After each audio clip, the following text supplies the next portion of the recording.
In, how is it going, everyone? Welcome to MotorStorm Pacific Rift. That it's, well, the second game in the series, and the only one I actually played fully before on an actual PS3, so I don't think I'm gonna get surprised by it, but it's been a long time, so I don't really remember. So as soon as you start the game, you get tasked to choose your driver. So I'm gonna go for male drivers. I think I already chose, but I'm between this guy and this guy. I think I'm gonna end up picking this guy though. Like, I prefer them using like a helm. It's a little bit more authentic to the MotorStorm experience. So I think that all these things that appear here are because of DLCs. I don't think it's anything else. But yeah. So you have a festival just like the previous one, but here it's it separates it between the four elements, which is fire, water, earth, and air. Well, or wind, I don't know how it calls it, but yeah, that doesn't really mean that much though. What matters is that this game, well, you will see when we get to an event, so let's just get to an event, stop yapping. For now, yeah, let's just go to the event. Well, they tell you here the info about the different car types. In this particular event, you can only pick a quad and a buggy. I'm gonna pick a buggy because it's better, simply because of that. If you want to change the car, you have to press square and you have a different model. Oh, that's a cool one. And well, then you also have the skin. I could pick this one, I like the way it looks. I think a lot of these are also DLC, so not sure which one is DLC and which one isn't. The game obviously doesn't tell you. But yeah. The main thing about this game, compared to the previous one, is that it has water and fire. If you go through the water, your boost gets reduced. You get more boost to use because it gets cooled down. And the fire makes it hotter, so it fills the bar a lot faster, so you can use it less. That's the idea, pretty much. I wanted to leave the intro, but it seems that here they are a lot longer than in the previous game. Yeah, like they show you a lot of stuff. I don't want to see it there, I want to see it here. I also didn't check if there were differences in stats, because here you can also see the stats of every vehicle. I don't know if there are differences between the stats of like a different vehicle from the same vehicle type. I will have to check, like, if this buggy is better than other buggies. So as you can see there, I died. But no, when you don't die and you go through the water, you see the boost on the bottom left get cooled down, so it doesn't get filled as quickly, right? That's the idea.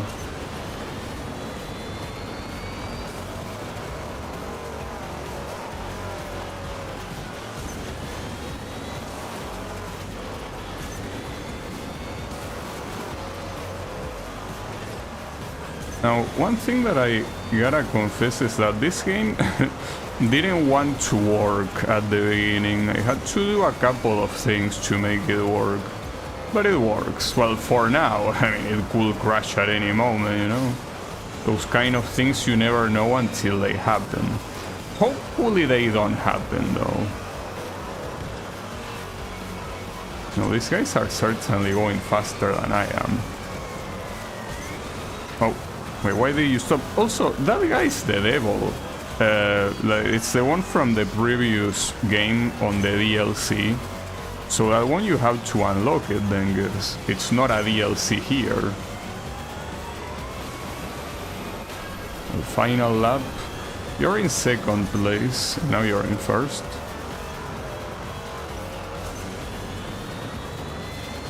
Well, and also just like the previous game, you don't really have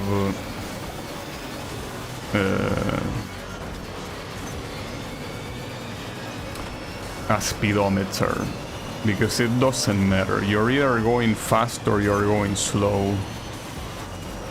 There's no other alternative. Oh, also, you know, in this game, they still call the ATVs ATVs. So I think the idea that, like, I thought they called them quads in this game. That's because I probably played this game in Spanish, like originally. So in Spanish they call it quad, and I'm assuming that's because ATV is an English acronym, right? I still don't know what it means though. Like, yeah, B is most likely vehicle, but what about AT? I mean, I cannot imagine what it means. I mean, I obviously could Google it. Like, I doubt that A is automatic, right? Oh, that was the finish line. Okay. So, I'm called Player 1, by the way. Wasn't I called Gabby in the previous game? Why am I called Player 1 here? It's a little bit odd. Maybe it uses the online profile or some shit. Well, I don't care. I am Player 1, I guess. So the next one is Razorback. And it allows you to use Racing Track. It says that it's not particularly strong, but if it is like the previous one, it is. So here, Big Rig is not the biggest one in the game. You have monster trucks, but it seems that mud pluggers are still a thing. Now my question is, so here it says 324424. I don't think I'm gonna... Fuck, I wanted to pick another one to compare. It's fine. The problem is that in the previous game you didn't need to press an additional button. Here you do. Oh, the opposite. I mean that you didn't have... you had an extra step, so if you just press X, you will select the vehicle, but here you need to press a different button. It's fine. We will figure it out eventually, because yeah, I'm not a fan of how this truck looks. Wait, is this the right place? Well, in this game, what's the right place is relative. Fuck. All the way down the waterfall.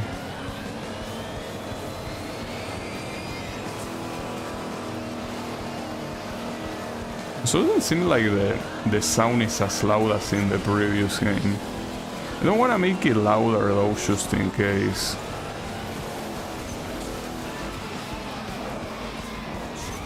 At least I think that it's the fact that the sound effects are louder than the music here. So you don't hear the music that well. You hear more the sound of the engine, which hey, I don't mind, but yeah. Yeah, I think I kinda remember this track. Mostly because of that champ. But like, it's been so long. You know, there is only one track I remember about this game, and I might remember it because it had a hard event or something where there was like an area with showers, and if you went there, since it's water, it cooled down your shit. And I don't know if it was the same track or a different one that was kind of like a volcano, and every time that you went into the lava parts, your thing will overheat. That's not the right champ. Well, I mean, didn't crash, but well, that wasn't a respawn I made. Like, the game itself was like, no, dude, you shouldn't go there. My bad. I'm in first place now, so it seems that here it's not very obvious where the finish line is. Like, yeah, here it's here. But in the previous game you had like a more clear, you know, vision on, you know, where exactly the finish line were. Here it's mostly something that you gotta remember.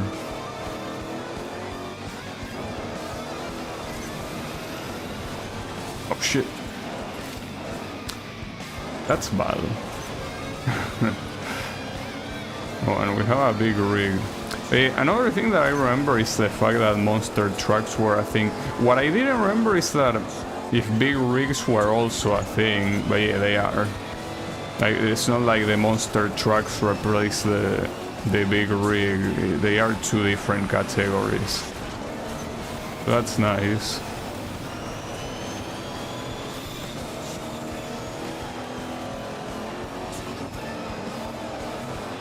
Oh, okay. Yeah, a lot of jumps here are very dangerous, and even more so with oh, I cannot see shit. Damn it. That's the problem of going through the water. You're gonna raise water and it's gonna go all the way to the camera. Alright, so yeah, this corner is rough. Like, it's very hard not to take the long road there. You kind of have to preemptively steer to the right. Alright, so there's someone... Oh no, it was this one. Well, the two of them are pretty hard to do if you don't preemptively steer. Okay, don't boost anymore, you're about to blow up.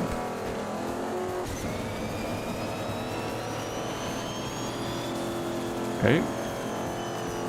These first races are of course gonna be easy. If they weren't easy, it will filter a lot of people, right? So, yeah, we cannot do any more in Earth Zone, so we're going to Air Zone instead. Well, still racing truck and buggy. So, okay, let me remember this one. 342334, right? So let's say we change this one for... Wait, is this supposed to be a buggy? Some of these are pretty funny, I gotta say. Oh, this one doesn't have any other paint show. 2423, yeah, exactly, they are... Right? I think they are the same stats. Are they? I wonder. I think they were. It's just that it's hard for me to remember that many things. Sorry, my memory is not good. So, Caldera Ridge, wasn't this the one that had fire and shit? Nice. Maybe it didn't. No, it certainly does. You can see it on the bottom right. It is supposed to be like the sides of a volcano. Well, the sides and even the insides. Wait, that's not fire. No, those are like simply, you know, like limiters.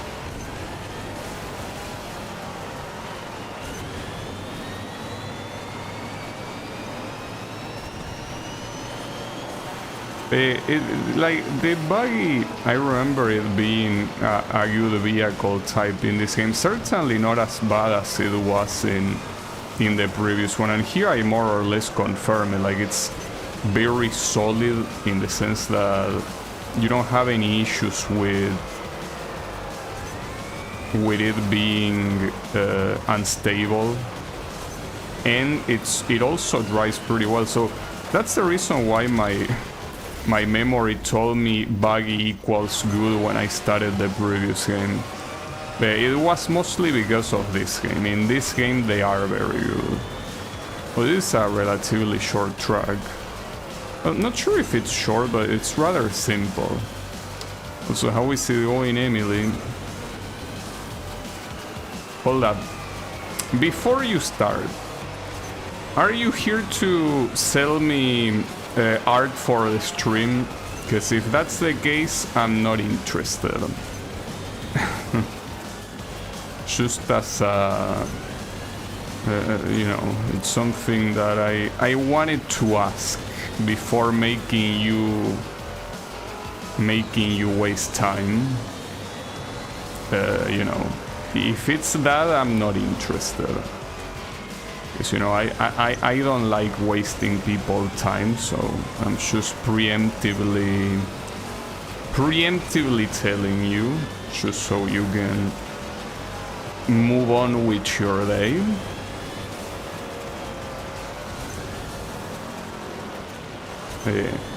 Not interested in art, but hey, thanks for the offer.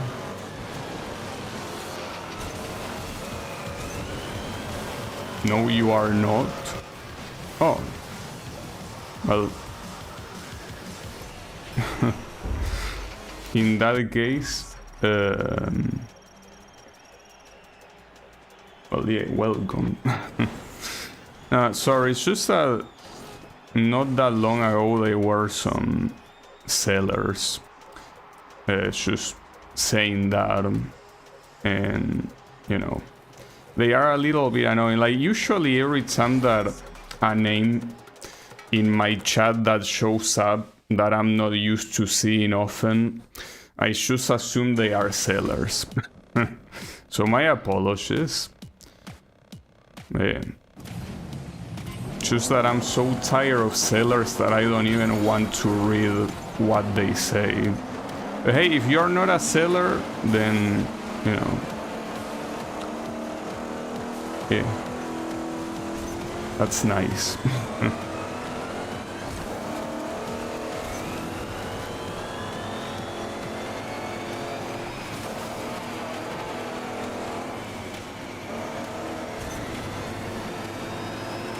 Anyways, well, now I'm in a volcano. I think that we are not beating around the bush anymore.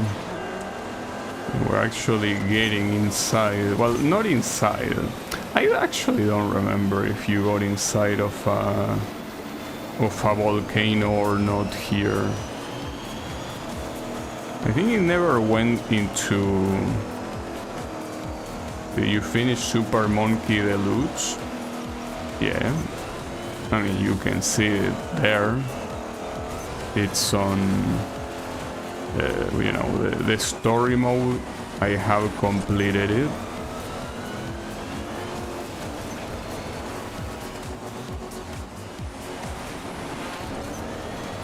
So yeah, it's fully done. Was a cool game. Personally think that, well, very original. I mean, I already knew that the game existed before, so it's not a surprise to see it and play it. But it's one of those games that really makes me think that, you know, like, I don't know how someone even came up with the idea. Just, you know, thinking of monkeys inside of gachapon balls, having to balance each other. Damn, nice barrel roll. Having to balance each other with something that you control, needing to get into a goal. So yeah, it's you know,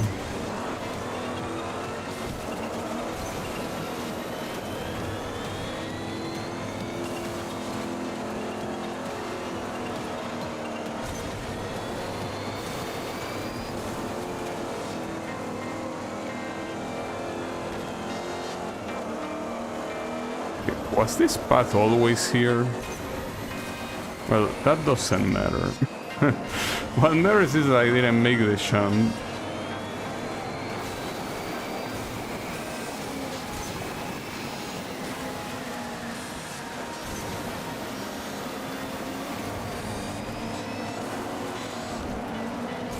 Now, thing is,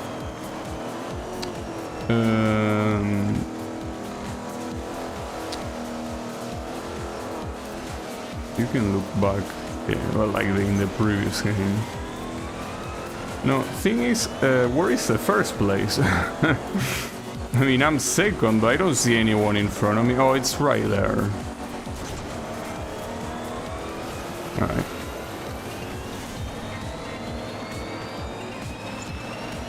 Not sure what type of vehicle it is. It's a buggy? No, I think it's a rally car. Well, the thing is that there's a lot of smoke. Yeah, it's a rally car. There is a lot more smoke in this game than in the previous one. I think it's because when you start to max out the boost,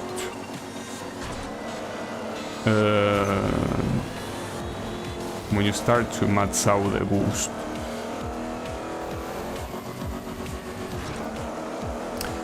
Yeah, it's well, not just when you max out the boost, when you have fire near you and you well get the boost bar on fire, it basically starts giving that black smoke, but it makes it very hard to see. Also, by how much? Yeah, 5 seconds. So far the first races are gonna be free. Oh, a new festival rank. So the festival rank is what allows you to unlock... Okay, you know, the mother player, you could keep it, honestly. Or you even unlock costumes. New vehicle pack. Well, here you could replay these ones, but I think that it's better to do 2 in each one, I guess. Well, Mother Plugger, no, that's still a big rig. Yeah, I think that for the time being, as long as these are the options, I'm picking the buggy. Why not? Yeah. I mean, that's what I remember, though. I don't know if they nerf the racing car, because the racing car, I don't remember it being good in this game. So maybe they nerfed it. They knew how broken it was in the previous game. And so this one is called Fire, this category, and yeah, you can already see the fire appear. Though, hold up, why is there another... Where it says boost, there is on the left side like an empty rectangle. What is that for? Is that a bug? That looks like a bug. Well, as long as it's only that, it's fine. That's not the right place. See, that's what I get for following whoever is in front of me. Bro. Wasn't that a quad? How did you get flipped by a quad? Well, then again, the buggy, despite being much stronger than the bike and the quad, it's not a miracle in terms of strength.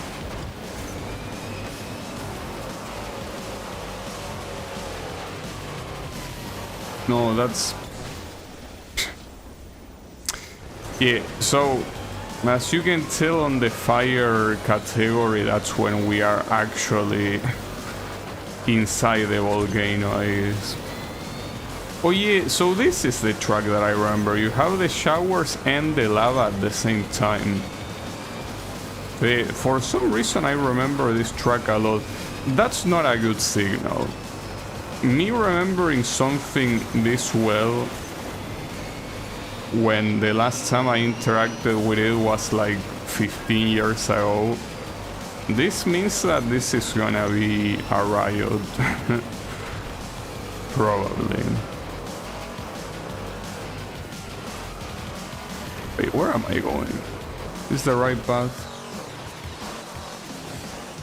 Well, yeah, but not this one. Then it...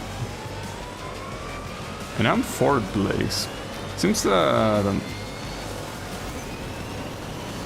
I think that the way the game manages the rubber banding here is different. It seems like it's a typical game where you start out very far, and then as the race comes closer to the end, you start seeing the last opponent show up. In the previous game it was more about where you were at all times, so if you were too ahead, the opponents will get closer, and if you were too behind, well, they will also get closer. I mean, like, they will slow down. But here it seems that it works more as in you will get there the more you drive. There is also another popular way of using the rubber banding. Essentially, well, it's kind of the way that Ridge Racer kind of works. Just that Ridge Racer is very special, but essentially, yeah, the more you drive, the more you will reach the other opponent. So here, I mean, for variety, I could pick a big rig, but I'm not sure if it's a good idea. Patriot Minuteman. Yeah, sure. So, are big rigs good in this game? You know what, I feel like I didn't like big rigs in this game. Because, well, differently from the previous one, they are no longer the top. Wait, what the hell is this thing? I say this looks very cool. Well, another thing that I remember is that when I played this game originally, I didn't play it with DLC, so I think that a lot of these vehicles, not the types, of course, I mean the vehicles themselves are like new to me, so I don't remember this big rig at all, but it looks pretty cool, I gotta say, without a doubt. Though in a way, having the DLCs kinda cheapens the unlocks that you get later, because at the beginning you don't have many options in the first place, right? So it's like you use very lame looking stuff, so the more you unlock new vehicles, the better it is, right? Like it's more and more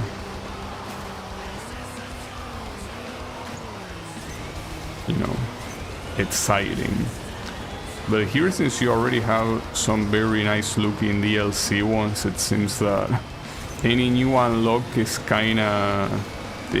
kinda gets cheapened by the DLCs. I could have also not included the DLCs, but amongst the DLCs you also have like a new mini festival, like in the previous game, basically. But in the previous game, I also used all the DLCs, you know? That's the thing. Like, I use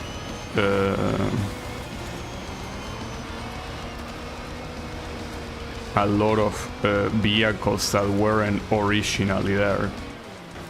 In the previous game, I say that a lot of the DLCs didn't look that tremendously good. Here it seems, because this looks like a DLC car.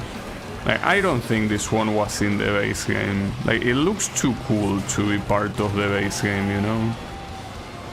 So something tells me it's a DLC. So essentially any big rig that you get, it will kinda get a little bit cheaper, right?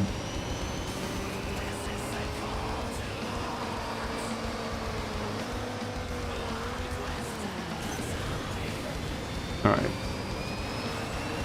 So the only new addition to this game are the monster trucks, right? As a new type of vehicle, I think.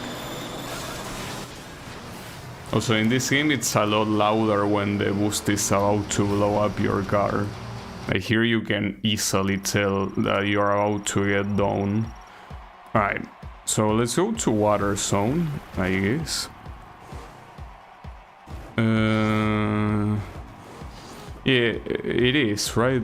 No, hold up. Because you have bike, quad, buggy, rally car, racing truck.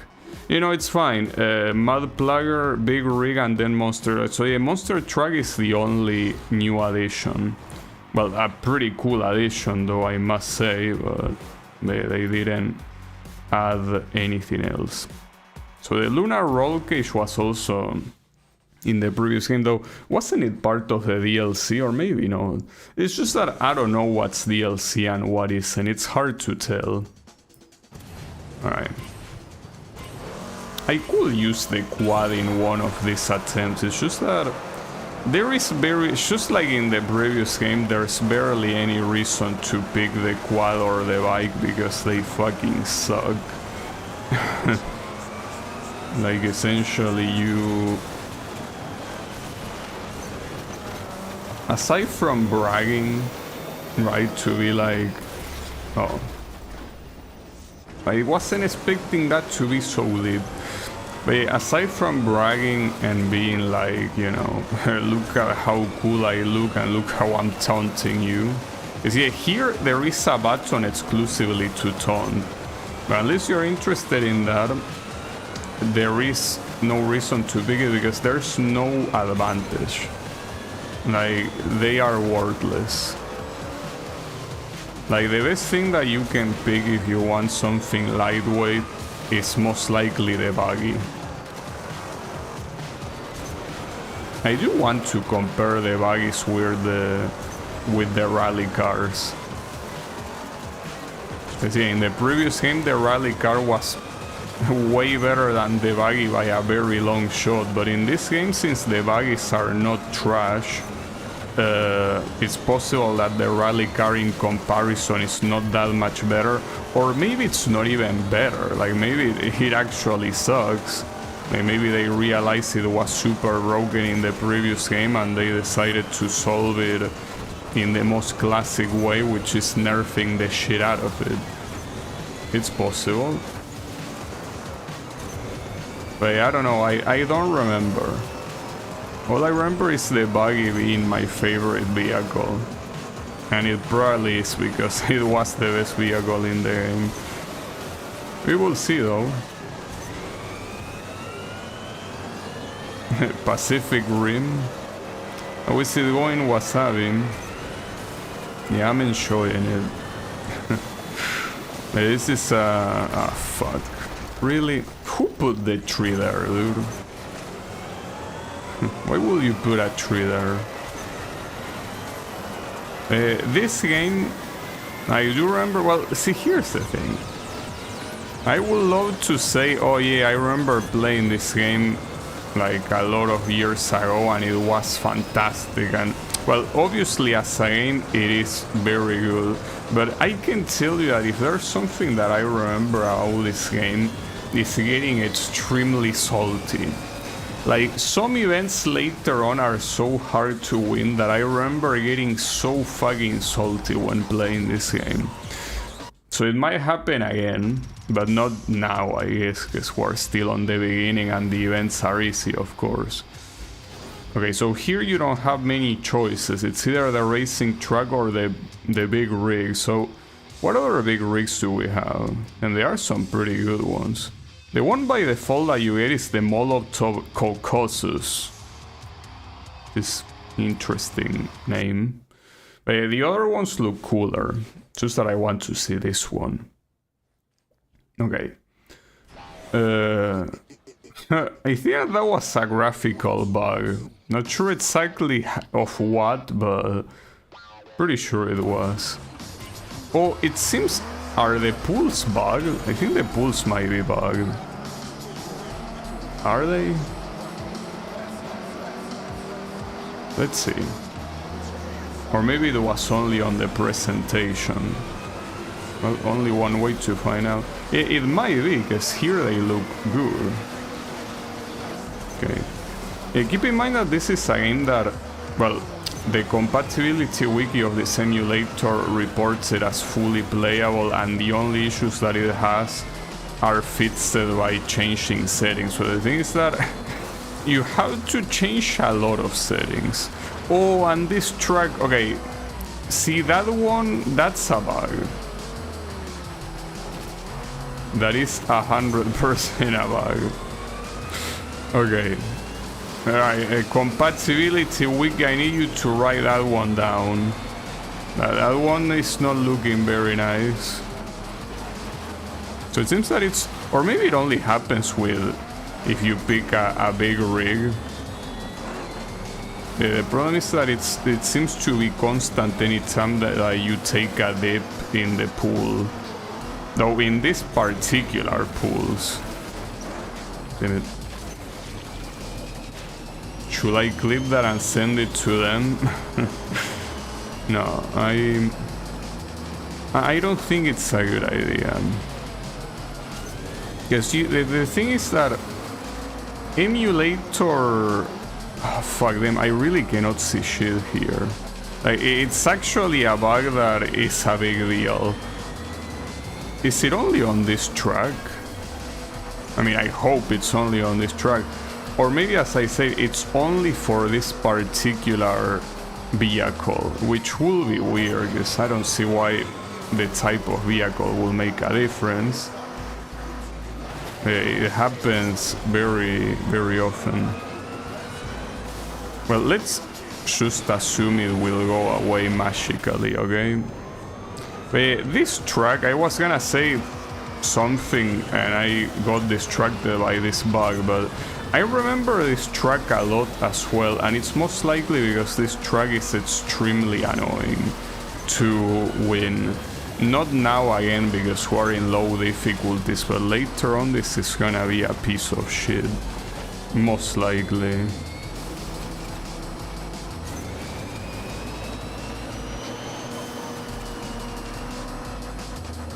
It basically happens very often, and it doesn't seem to be related to water in itself, because it also doesn't seem to be about mud. It's something that is there, obviously, but really have no clue exactly what it is. Seems to be, as I say, a random effect in the map, especially because it appeared in the intro.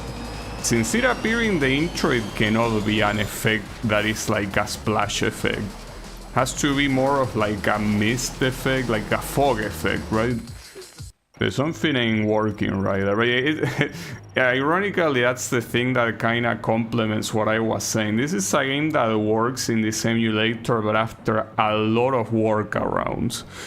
So, and yeah, it still doesn't work properly. Wait, what's this? Oh, you have reg limit. So this is probably why I got so salty. That's fucked up. Alright. Oh, and you can start using the bike here. Well, I mean, here you will want to just pick a fucking buggy. I will pick the bike now, but since it's an event that has a limited amount of times that you get eliminated, like, of all the events you could use it, this is not the right one. Like, do not try to be fancy here. Here, try to survive, and you can worry about the rest.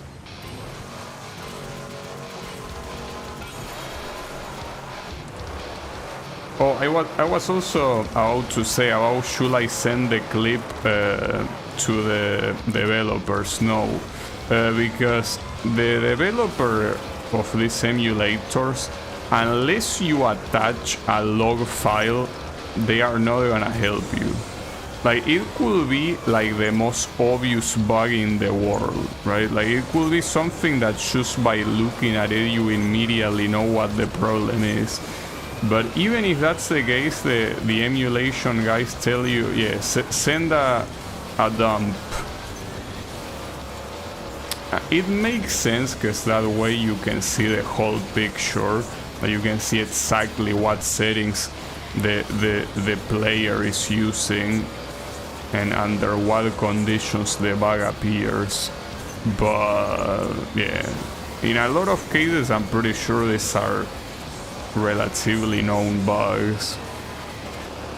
I don't know if this one is known. At least I don't remember seeing it in the wiki. They sent you a dump in another way. Well, you know that a lot of people hate the PS3 emulator. In fact, Sunshine that often comes here, Sunshine expressed his distaste for the PS3 emulator. I personally, considering the fact that I can play these games, and well, I was able to play MotorStorm 100% without a single issue, like, that sort of thing is something that you cannot really take for granted, especially for a console of this era. Like, PS3 it's a way more modern console than what most emulators emulate, you know?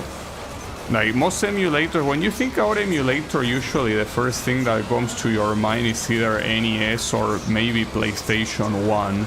But PlayStation 3, well, maybe for younger generations it does come to mind, but it's a console that it makes sense that it wouldn't work perfectly. But the thing is that some games do work perfectly, and these are not precisely easy games to emulate. Because if we were talking, for example, about the Daytona USA port that I did play on stream and it worked perfectly, of course, that one is like whatever. It's like it's a game that it was originally a very old arcade game, but this game, for example, uses... What's this? Oh, the Eliminator ticket. Yeah, that's because I exclusively survived that. So this is the shit that I unlock.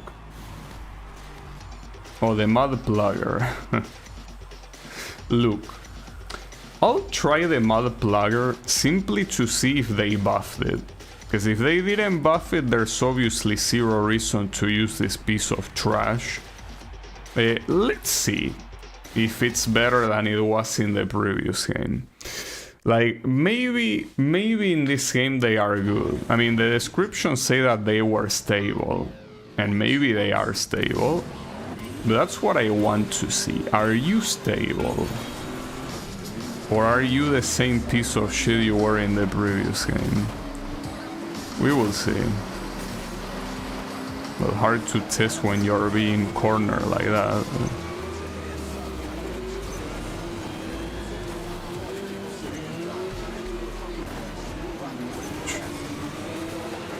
This is basically the first addition of a different event type.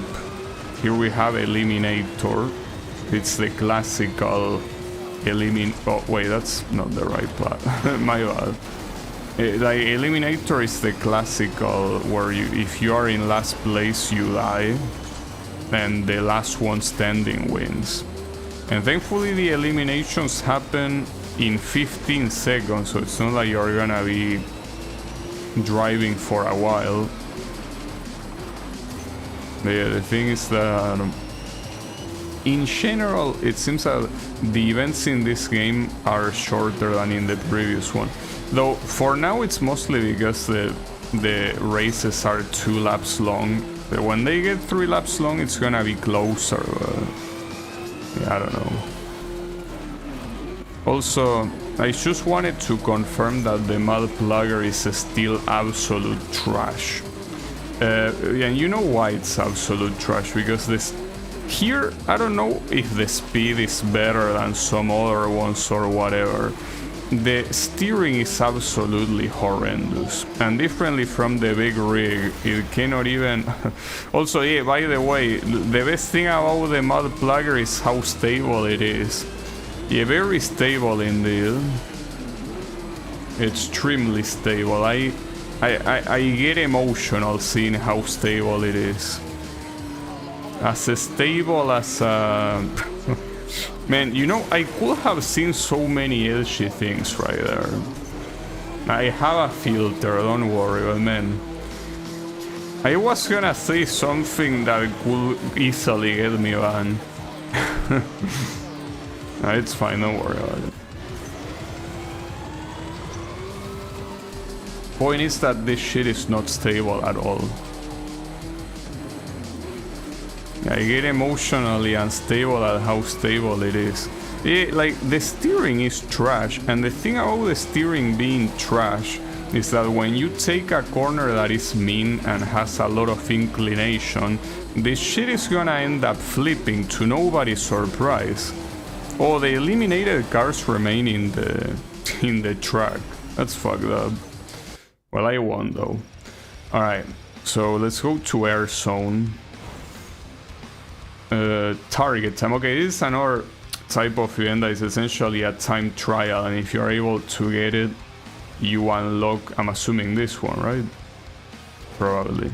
Well, here you don't have a choice. You either pick like a cageless vehicle or you are busted. Well, let me pick the bike.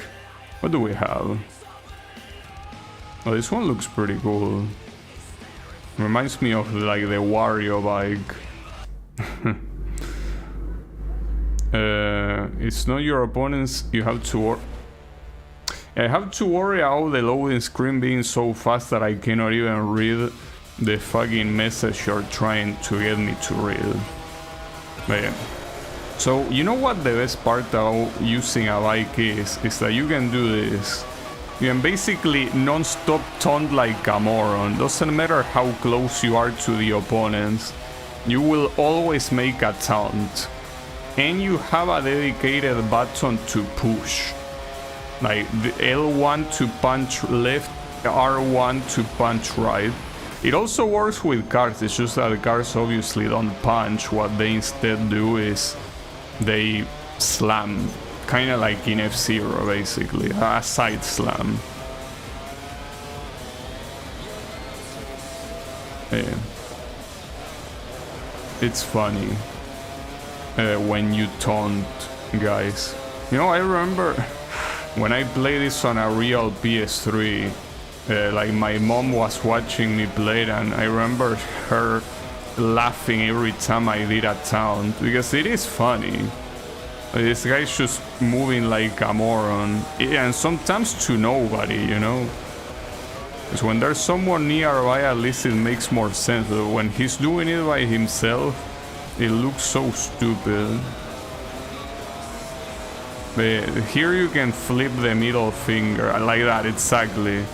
Like this guy has no reservations. You can avoid fallen trees and low-hanging vines, ducks and bunny hop, disassemble vehicles. Some extra tricks to avoid wiping out. Yeah, well, they forget to mention that if you get slightly pushed by any other vehicle, you die. I think that that part is very important. I think that they are conveniently avoiding mentioning it. Because yeah, that's the reason why it's not worth to pick this shit. It's not worth it because the moment you start like being close to another vehicle, you die. Yeah, nimble vehicle. I know. So wait, what did I unlock with that? A speed ticket. What's that? Oh, it tells you, by the way, what rank the event is. So this one is rank 2. That's the difficulty. Oh, we have the wasabi. Wasabi is back here. Nice. Oh, so this is, yeah, typical checkpoint, but you need a 15-second margin if you want the gold. So, in this... Well, I guess in the... Wait, what the hell? Well, nice start. No, not photo mode. I want to restart. Limit, why don't you put restart as the second option? That's a problem. It makes sense that I thought I was... Oh, I get it. You're not supposed to do the actual track normally. You're simply supposed to follow these checkpoints even though it's not the normal path. Okay, gotcha. You see, here we are going backwards, clearly. But that doesn't matter, you just need to follow.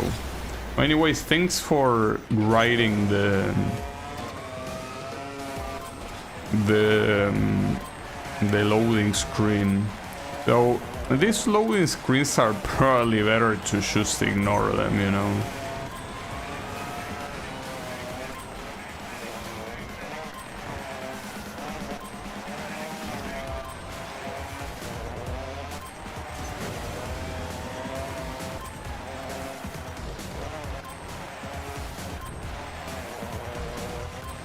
Oof, that was close.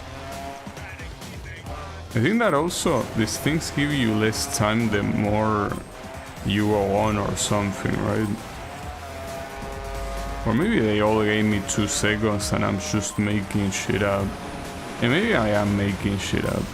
And I think that this is also one of the reasons why I probably got pretty salty with this game, because these events sometimes are very hard to properly beat.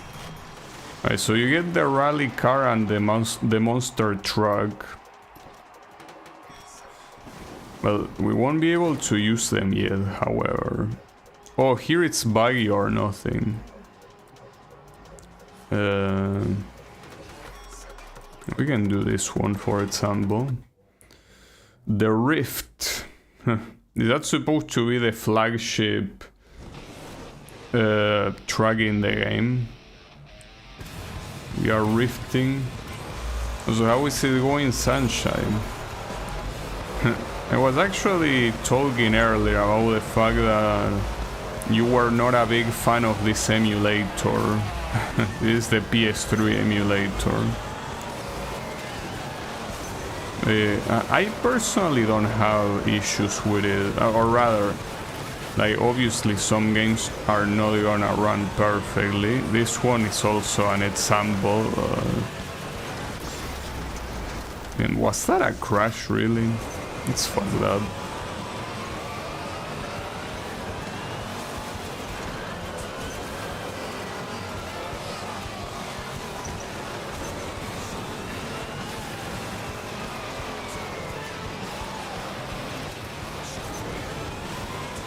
I personally think that it does a good job at what it does, right?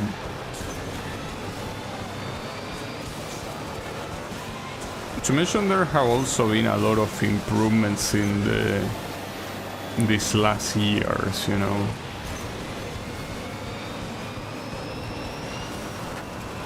But I personally, I mean, it's not my favorite emulator or anything like that.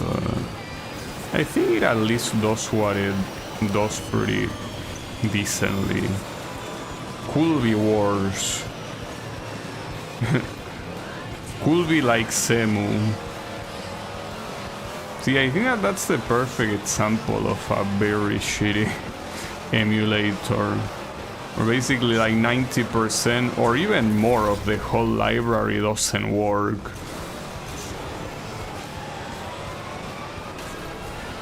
Not too bad, nice.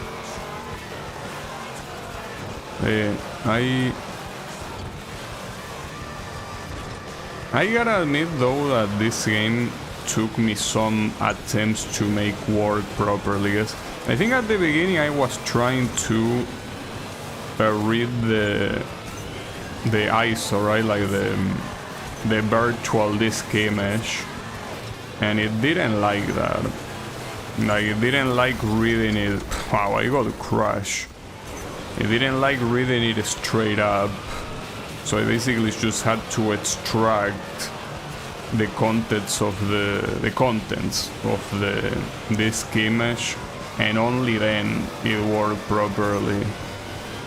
Which is a little bit weird, but sure, whatever. And then you have to change quite a lot of options so the game works. Once you do that, at least for now, seems to be working fine, with only one exception in one specific track that I still don't know if it even has a fix, or that it's a bug I will have to deal with. I hope not, because it will be an issue. So wait, where is the finish line? Because we'll be getting close and I'm not first, and that's bad.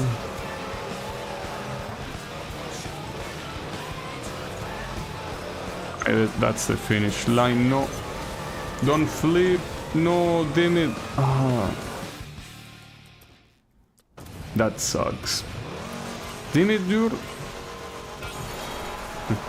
Come on, Buggy. I was talking good about you earlier. Are you gonna make me start talking shit about you? Because that one at the end, like basically being in two wheels and not doing the corner properly, that one was on you. Like, that one was not on me. Here it makes me think that, especially since the rally car got unlocked right as the final category, kinda after the the final category alongside the monster truck, makes me think that for the game the best vehicle types are, if you wanna go lightweight, it's gonna be the rally car, and if you wanna go heavyweight, it's gonna be the monster truck. So maybe in that regard, I guess the rally car will still dominate, though. At least for the history of the team. You cannot be close to a monster truck, they immediately kill you. I was about to say that looking at the history of the company, it makes sense that rally cars will be the best vehicle type in the game because they used to do rally games, right? Huh. Team, I got demolished, and that wasn't a monster truck, that was a big rig, which is almost the same shit, honestly, but certain games do run really well on it. Yeah, as I say, the PS3 emulator, I feel that does a good enough job. And not to mention that, I mean, I don't know exactly because I'm not super knowledgeable about video game libraries, but I don't think there are that many PS3 games that are exclusive to the PS3 and that you cannot play in any other platform that you cannot just emulate here, you know? Because a good example is, historically, a game like Uncharted is exclusive of PS3, right? Well, the original trilogy. But it turns out that they release a remaster of the first 3 games, like that trilogy, and you can play that now on PS4, PS5, and even PC because it's on Steam. So a lot of games that used to be PS3 exclusives are no longer exclusives, and the ones that are exclusive, at least the ones I know of, they seem like they work well here, like in the emulator. But as I say, I'm not super knowledgeable about all of the exclusives, right? By this time it's a win at least. That one was hard, and that's because I was completely surrounded by monster trucks, and I was simply a buggy, couldn't do much. Alright, so here we got a pedal to the floor. Oh, and we have to use a quad.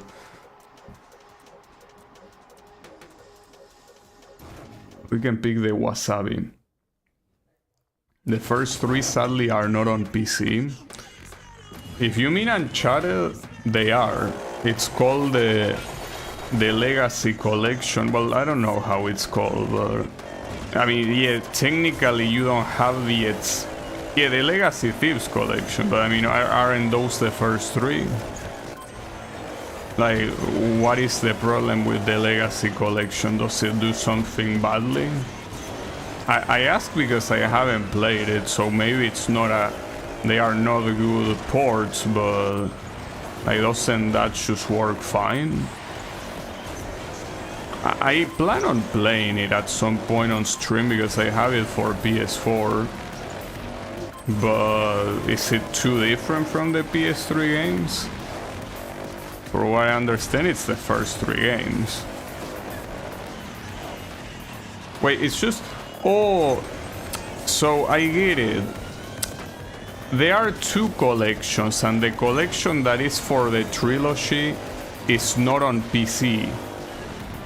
Okay, because on PS4 I have a collection, and that collection is the trilogy one.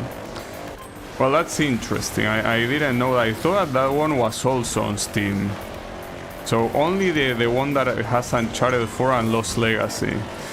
Alright, well, thanks for the info. That being said, though, it's still at least playable on modern. Yeah, the Nathan Drake collection, okay. So yeah, that one is not available on PC. They might keep missing the fucking checkpoints, holy shit. That's because... Oh, okay. I get it, I'll restart, okay? Sure. What was I about to say? That at least they are available in modern platforms like the PS4 and the PS5, so it's not like they are completely locked to the PS3, right?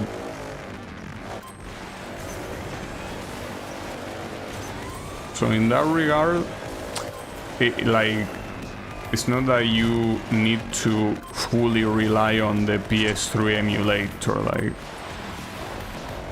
you could, well, either buy a PlayStation 5, which is a modern console, or I don't know if you could emulate it in the PS4 emulator, because the PS4 emulator, since the architecture to the PS4 is so similar to PC, the emulator can play a lot of stuff.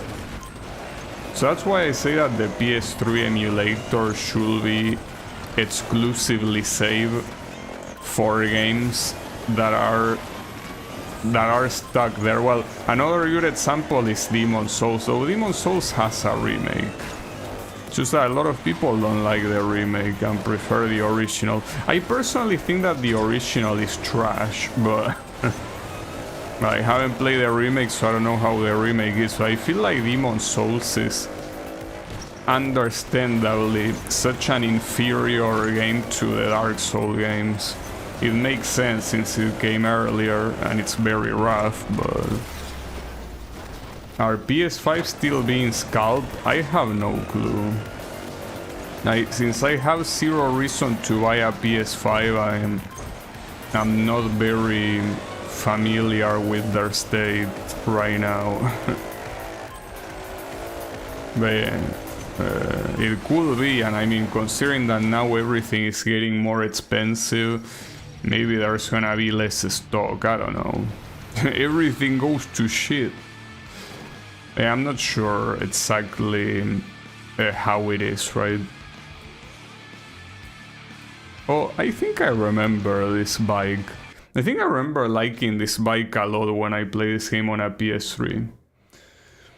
They are not just increasing price. Yeah, that's one thing that I know, like they are increasing the price a lot, which is pretty annoying. But yeah, since the price of everything electronic is increasing. Wow, I taunted and I got immediately destroyed, nice.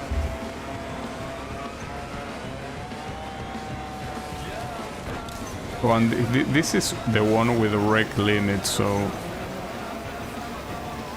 Oh, and okay, something that I just realized. Water is something that if you're picking a lightweight vehicle, it's not gonna go fast through it. So picking a heavyweight vehicle is not just to resist other cars, but also to have better speed, and not just better handling, but like better speed in this sort of surfaces. I like my PS4 more. Oh, you say I don't know why I bought one, to be honest. Well, I have a PS4, don't have a PS5. Well, essentially I don't have any of the modern consoles. Well, with Xbox I never own an Xbox in my whole life. Oh, I kinda remember this track, by the way. This one with, yeah, with the shark here. This is a cool track. But again, the fact that I remember it might be a bad signal. But anyways, the point is that, well, I never own any sort of Xbox, so that also includes the current latest one. With PS5 I don't own it, but I do own pretty much every other PlayStation console, except the PSP, ironically. But I own a PS1, a PS2, a PS3, and a PS4, and also a PS Vita. So yeah. I still emulate all of them because it's way more... Well, all of them except some... Like, if you see me play a PS4 game, it most likely is being played on a real PS4. But the other ones are all emulated, because capturing from the real console is such a hassle. Not to mention that I don't even have the PS2 here. I do have a PS1 here, and the PS3 I also have it. But as I say, capturing from those devices is a pain in the ass. Fuck. It might became a Beyblade there. Pretty funny. Yeah, but I need you to win, more importantly. Well, you're not gonna win like that. Damn it, dude. What a moron. No, not photo mode. Okay, that's gonna be one thing that is gonna also piss me off a lot. Like, every time I want to restart and it shows the stupid ass photo mode. That is a horrible mistake from yeah, fuck that guy. That's a horrible mistake from the UI designers. Like, that's such an amateur mistake. Like, putting photo mode as the second option, like, that's crazy. Like, nobody uses this shit, dude. And even if you do use it, why would you want to have it as the second option? You will be in way more of a hurry to simply restart. Also, this game has a more significant amount of screen shake when the boost starts heating up. Seems to be the case, at least. Alright, so getting into the shark mouth here is dangerous, because if you get to the sides, you are gonna just crash. If you're going pretty fast, it's most likely gonna happen. Well, the issue there is that that's not the fastest path to finish the race. Certainly not.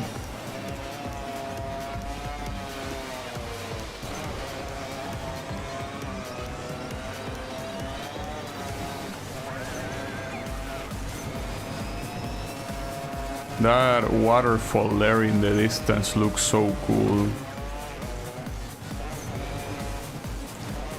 That's the thing about this game. Like the previous game, since it was in a desert, you could, even though some landscapes look very cool, they still look very similar to each other. But here, you have some very pretty ones then. Really? Well, here you have again, like the number 100 demonstration on why picking bikes is a bad idea. Well, obviously here I didn't pick it, I just didn't have a choice. Okay.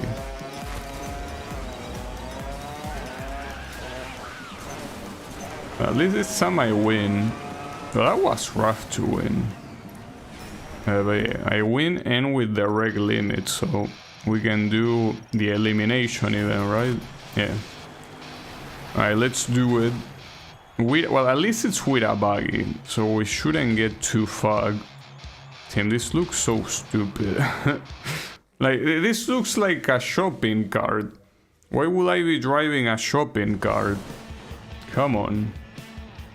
That's exactly what it looks like. Look at this shit, dude.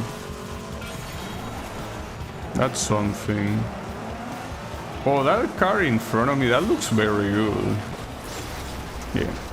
And that's what happens when you look at a place that is not, you know, where you should be going. So I gotta say that the boost here looks super nice too. Like, look at that. It spits fire from the front and upwards. Looks pretty cheesy though, I gotta admit, but Looks cool. Shame that the rest of the car looks so silly. The fire going upwards is a nice touch. Oh, what the hell? Yeah, and there is another moron using the same car as I am. Flipping over. Well, and here you can also easily tell when you are about to get eliminated. Because the game makes sure that the screen becomes very red. Very, very red.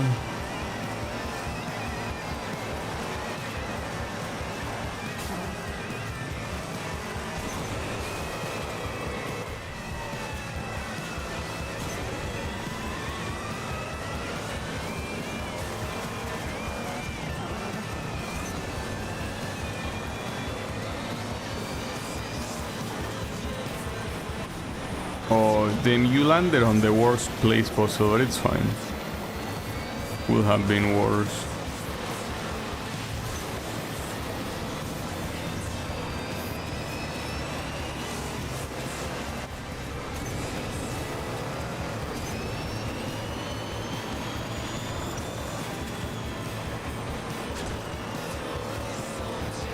I also, by the way, hope that there is no song in this game that is gonna end up blocking my video like it happened with the previous one. And it might be the case, it's just that, well, I cannot do anything about it, at least for the first stream. For the following ones I can just remove it from the playlist and that's it. But yeah, for this one I'm afraid not so much that I can do about it.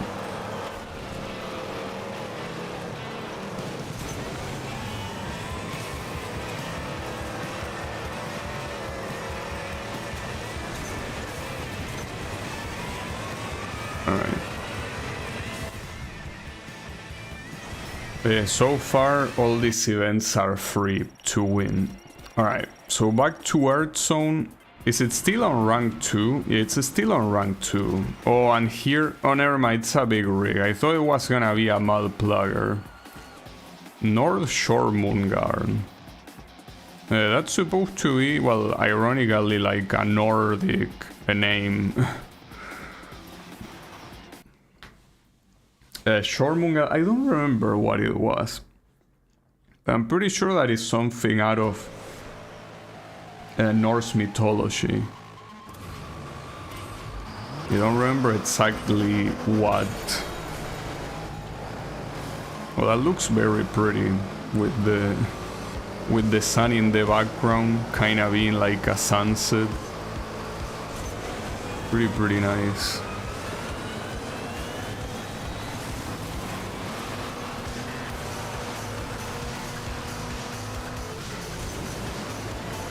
It also seems like there are a lot of events like this one in the game where you do this event and then you unlock another one that is in the exact same track. Not sure if I'm a fan of that, honestly. It seems that it's the way the game is structured.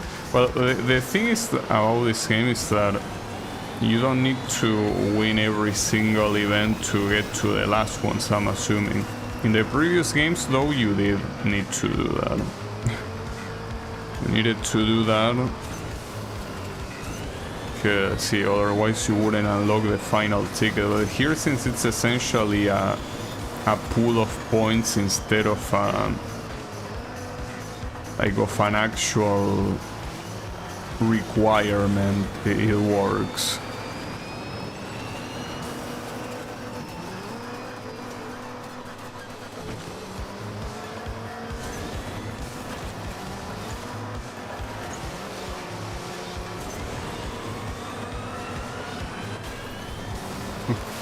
The sun is a little bit blinding. Well, I didn't crash. I guess I almost got too blinded there.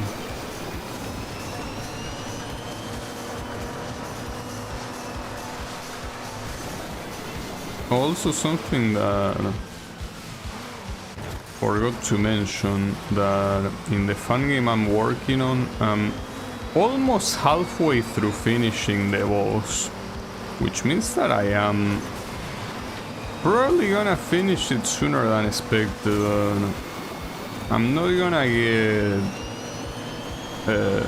cocky yet, because you know that when it comes to thinking of patterns, like right now I'm thinking of patterns well enough, but maybe that won't be the case in the following days. Like maybe I'm gonna like face a creative obstacle, and if that's the case, well, that will suck. Yeah, what I'm trying to say is that just taking my time.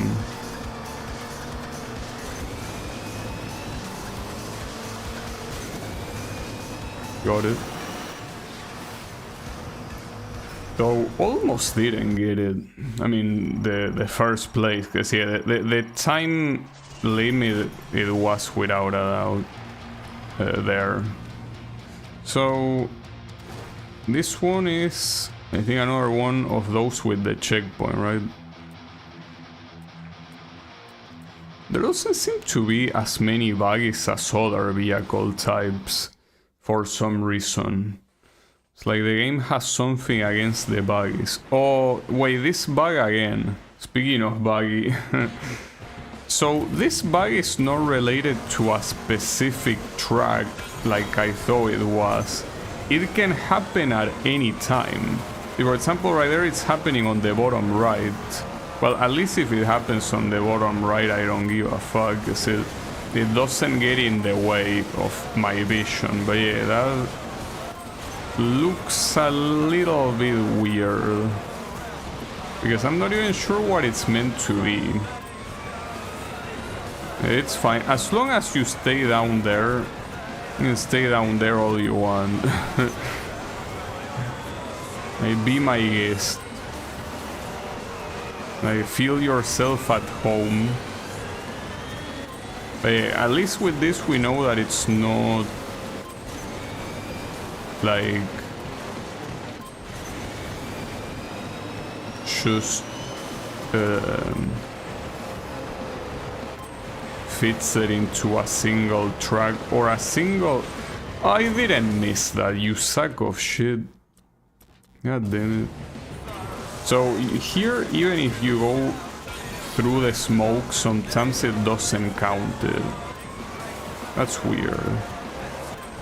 So something that I might think that artifact might be is, I don't know, like mud on the screen. No, but if that was the case, it will already disappear when you go through the water, I think. So yeah, I'm not sure what that artifact is supposed to mean. I also don't know if you still see the artifact after like getting out from the event and re-entering it. Yeah, as I say before, as long as it stays on the bottom right of the screen, I don't mind. Yeah, it's ugly to look at, but I can easily ignore it.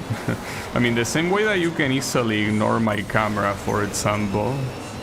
My camera is in the top left, doesn't get in the way at all, right? So you can just ignore that. And this one on the bottom right, I can also ignore it. Ah, fuck. What I might not be able to ignore is the timer here, because seems that at this rate... did it say that it was 15 plus seconds of margin for first place? I don't know. So here I'm starting to use like the side attacks as a way to steer better. And some of these corners are quite steep. Well, that was 15. So I don't know if it was 15 needed for gold, but it doesn't matter because I got it. Also, what are these extra videos? Do I wanna watch those extra videos? Will they be something appropriate to show on stream? I hope. It's hard to tell. We can use this one, why not? I hope at least that visual bug is super rare and it only happens like 1 every 10 races, which that still seems pretty often, but... So what the hell is this skin? Pretty weird.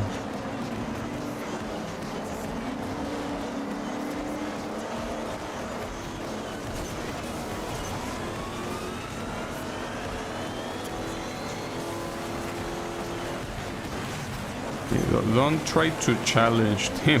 Half of my car is gone. Well, of the behind of my car is gone. But yeah, like...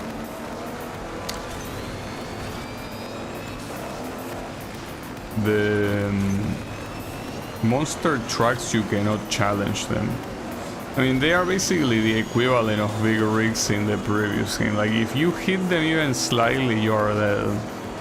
Though that might also happen with big rigs here, so... Maybe you cannot challenge either. It's possible.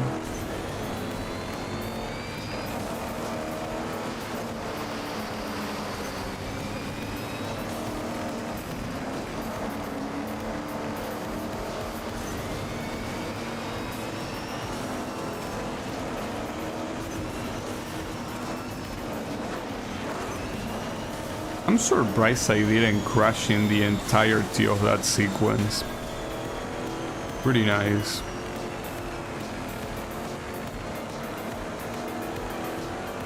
Also, that ramp is pretty much a shortcut. It's just that I think it's a very dangerous one. Like, not easy at all to get.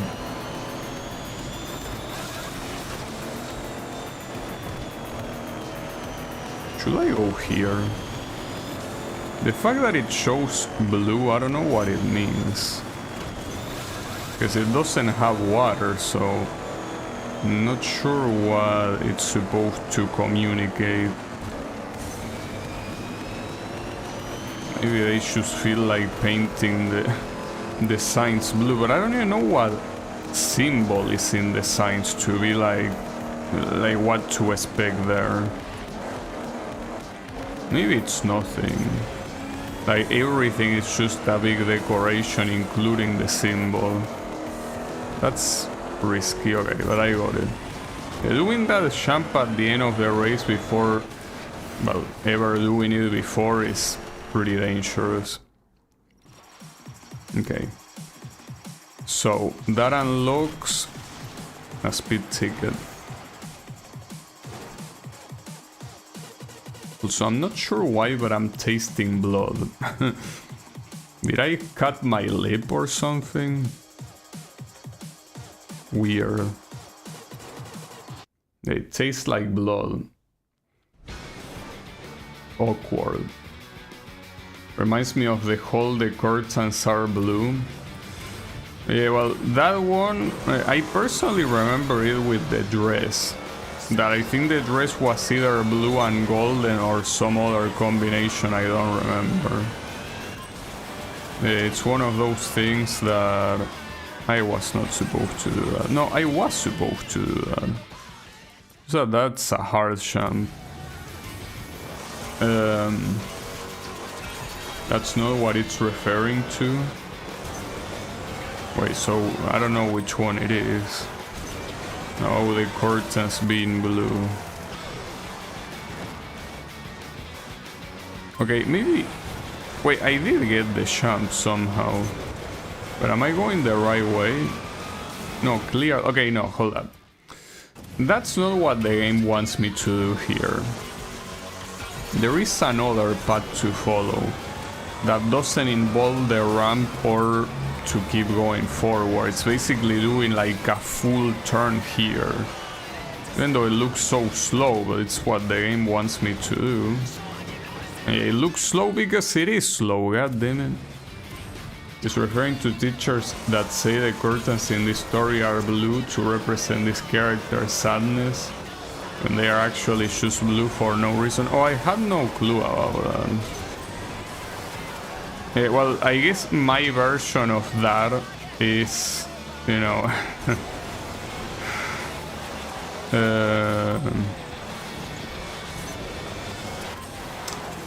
There is a song by the Beatles called I Am the Walrus. And like the typical joke is, you know, like the teacher says that the assignment is explaining the lyrics. Which essentially have no explanation, because what happened there is that the Beatles were absolutely high and they just wrote a random bunch of nonsense. It's a cool song though, well, as musically I mean, but the lyrics have, like, make no sense.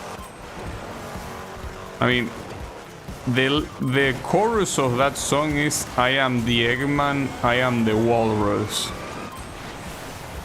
That's the chorus. And you might think, oh well, maybe I need to know the context of the song, maybe it explains. No. No, basically one day John Lennon decided that he was the Eggman and the walrus, and so he is. So basically what I'm saying is that the version of the joke that I seen is that one, like the teacher thinking that a song like that has any meaning beyond the guys who are just fucking stoned out of their mind.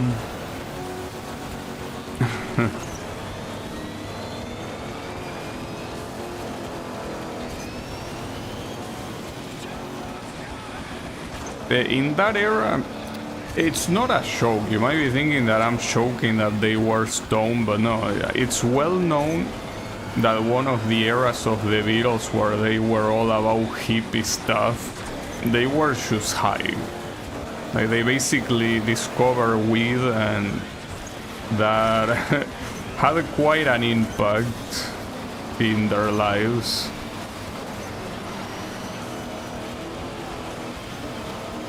Whether it's a positive or a negative one, I don't know.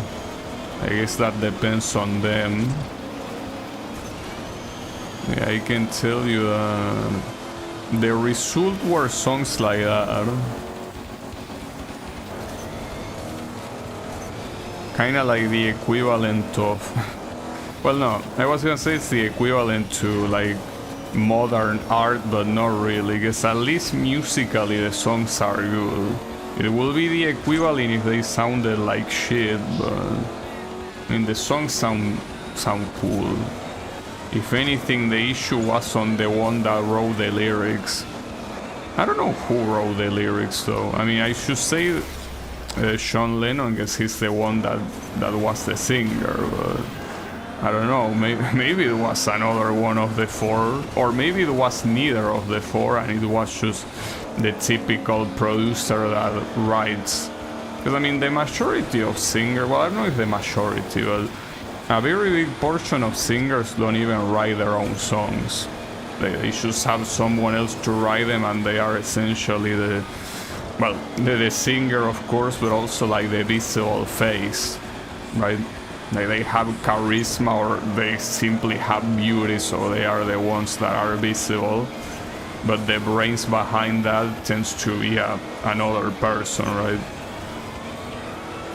In the case of the Beatles, they were both, well, at least according to the fangirls, they were very pretty, and they are also good musicians. Whether they were the ones behind the lyrics or not, I don't know. Yeah, Ghostwriter, I think that's how they call it, yeah. But I don't know if I can even call it Ghostwriter, because for what I understand, Ghostwriter is supposed to be like a more rare occurrence among, like, well, writers, like people that write stories. But I think among singers it's super common that the singer is not the one writing the lyrics. So at that point, I don't know if you can just say Ghostwriter. Also, nice finish, by the way. Amazing finish. Oh, and I think that counted as a wreck. So if I had more than 3 wrecks there, that would have fucked me over and would have been very annoying. It's fine, we are okay. The Beatles were pretty cool. Well, and 2 of them are still alive, so that's nice, at least. Well, I think they are, right? Like Paul McCartney and George Harrison, I think they are both still alive. Probably. Though they are certainly of an advanced age. Just to not call them old, you know, to not sound rude. They are certainly quite advanced in their age.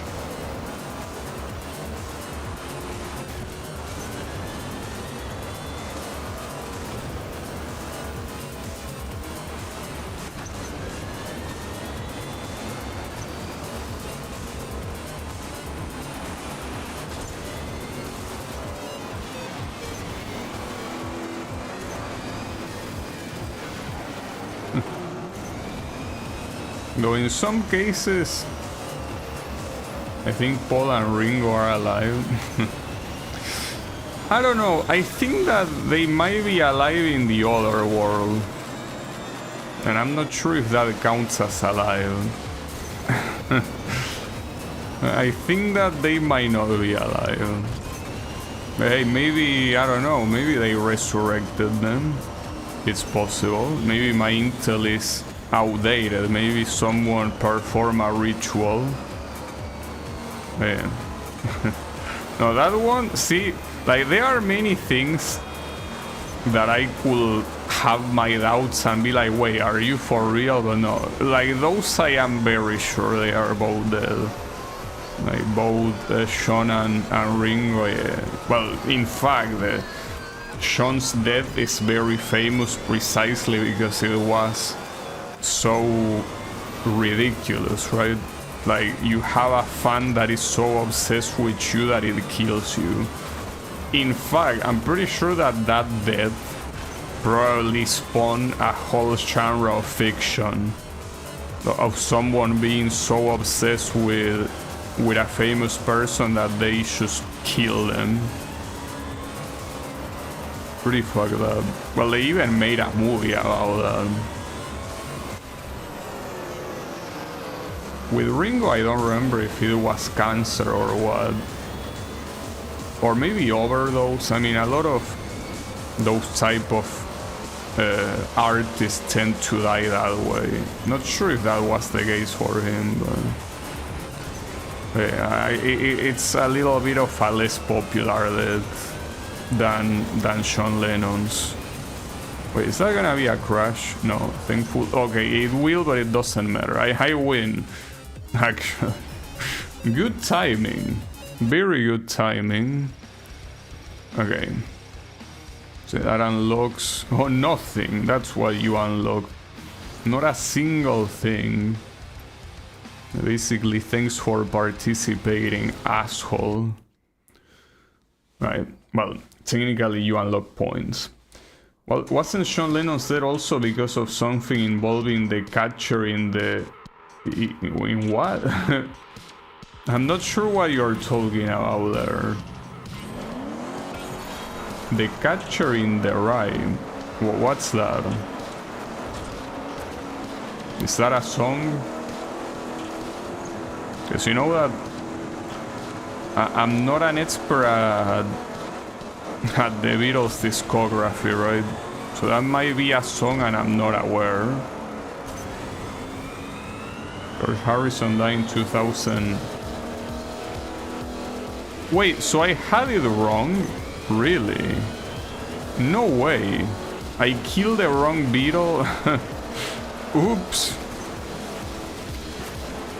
My bad. Sorry, Ringo. I didn't mean to. Are you really? But I what? No, hold up. I will have to Google that. Not that I don't believe you. It's just that I was sure that George Harrison was the one that was still alive.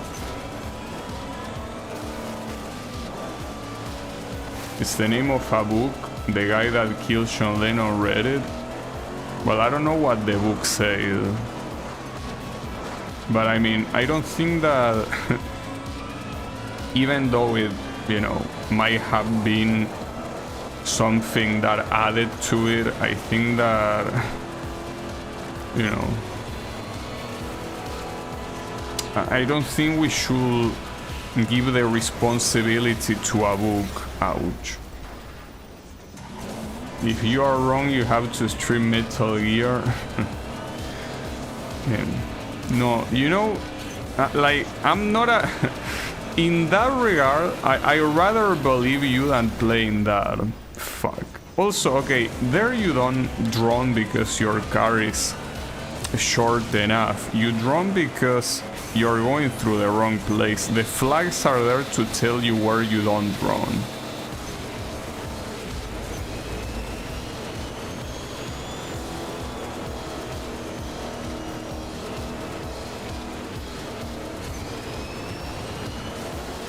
You know, I prefer to believe you than playing Metal Gear. Wait, what's this? Is this a shotgun? Doesn't really look like a shotgun. Aren't we taking like a way slower path like this? Kinda looks like it. That was too risky. Kinda wanted to go to the fastest part, but I did it wrong. And this is, yeah, that's where the race ends, so that sucks.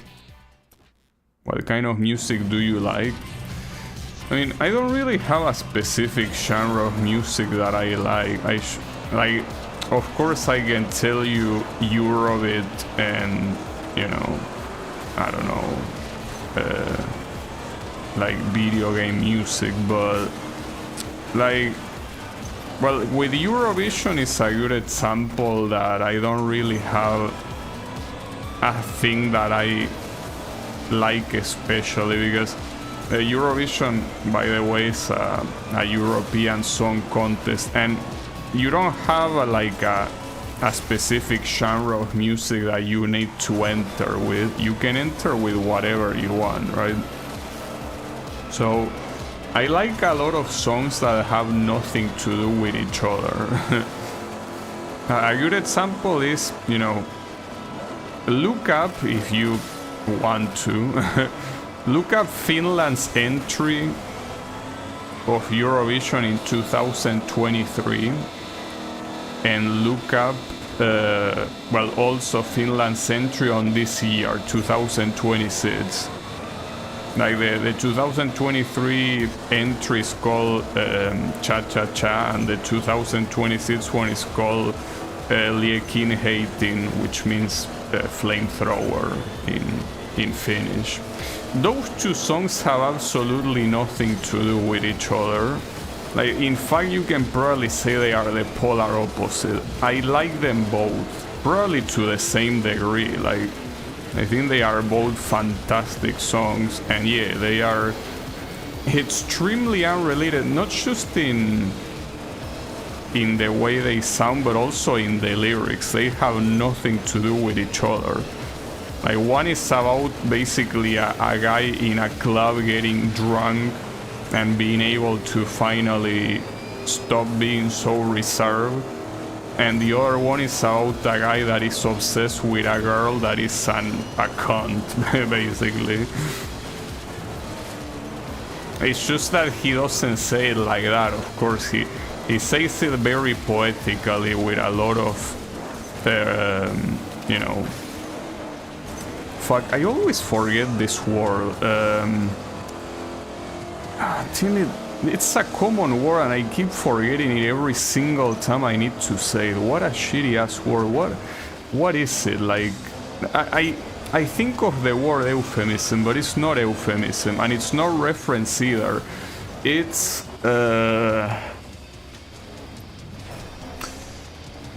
well, metaphor. I think that's the word I'm looking for. So it basically uses metaphors like, you know, the girl is a flamethrower and you're playing with fire, right? It doesn't call her a cunt, obviously, but yeah, that's essentially what the song is about. Also, I'm pretty sure this is not a truck. I do remember this car and I remember liking it, but this is not a truck, dude.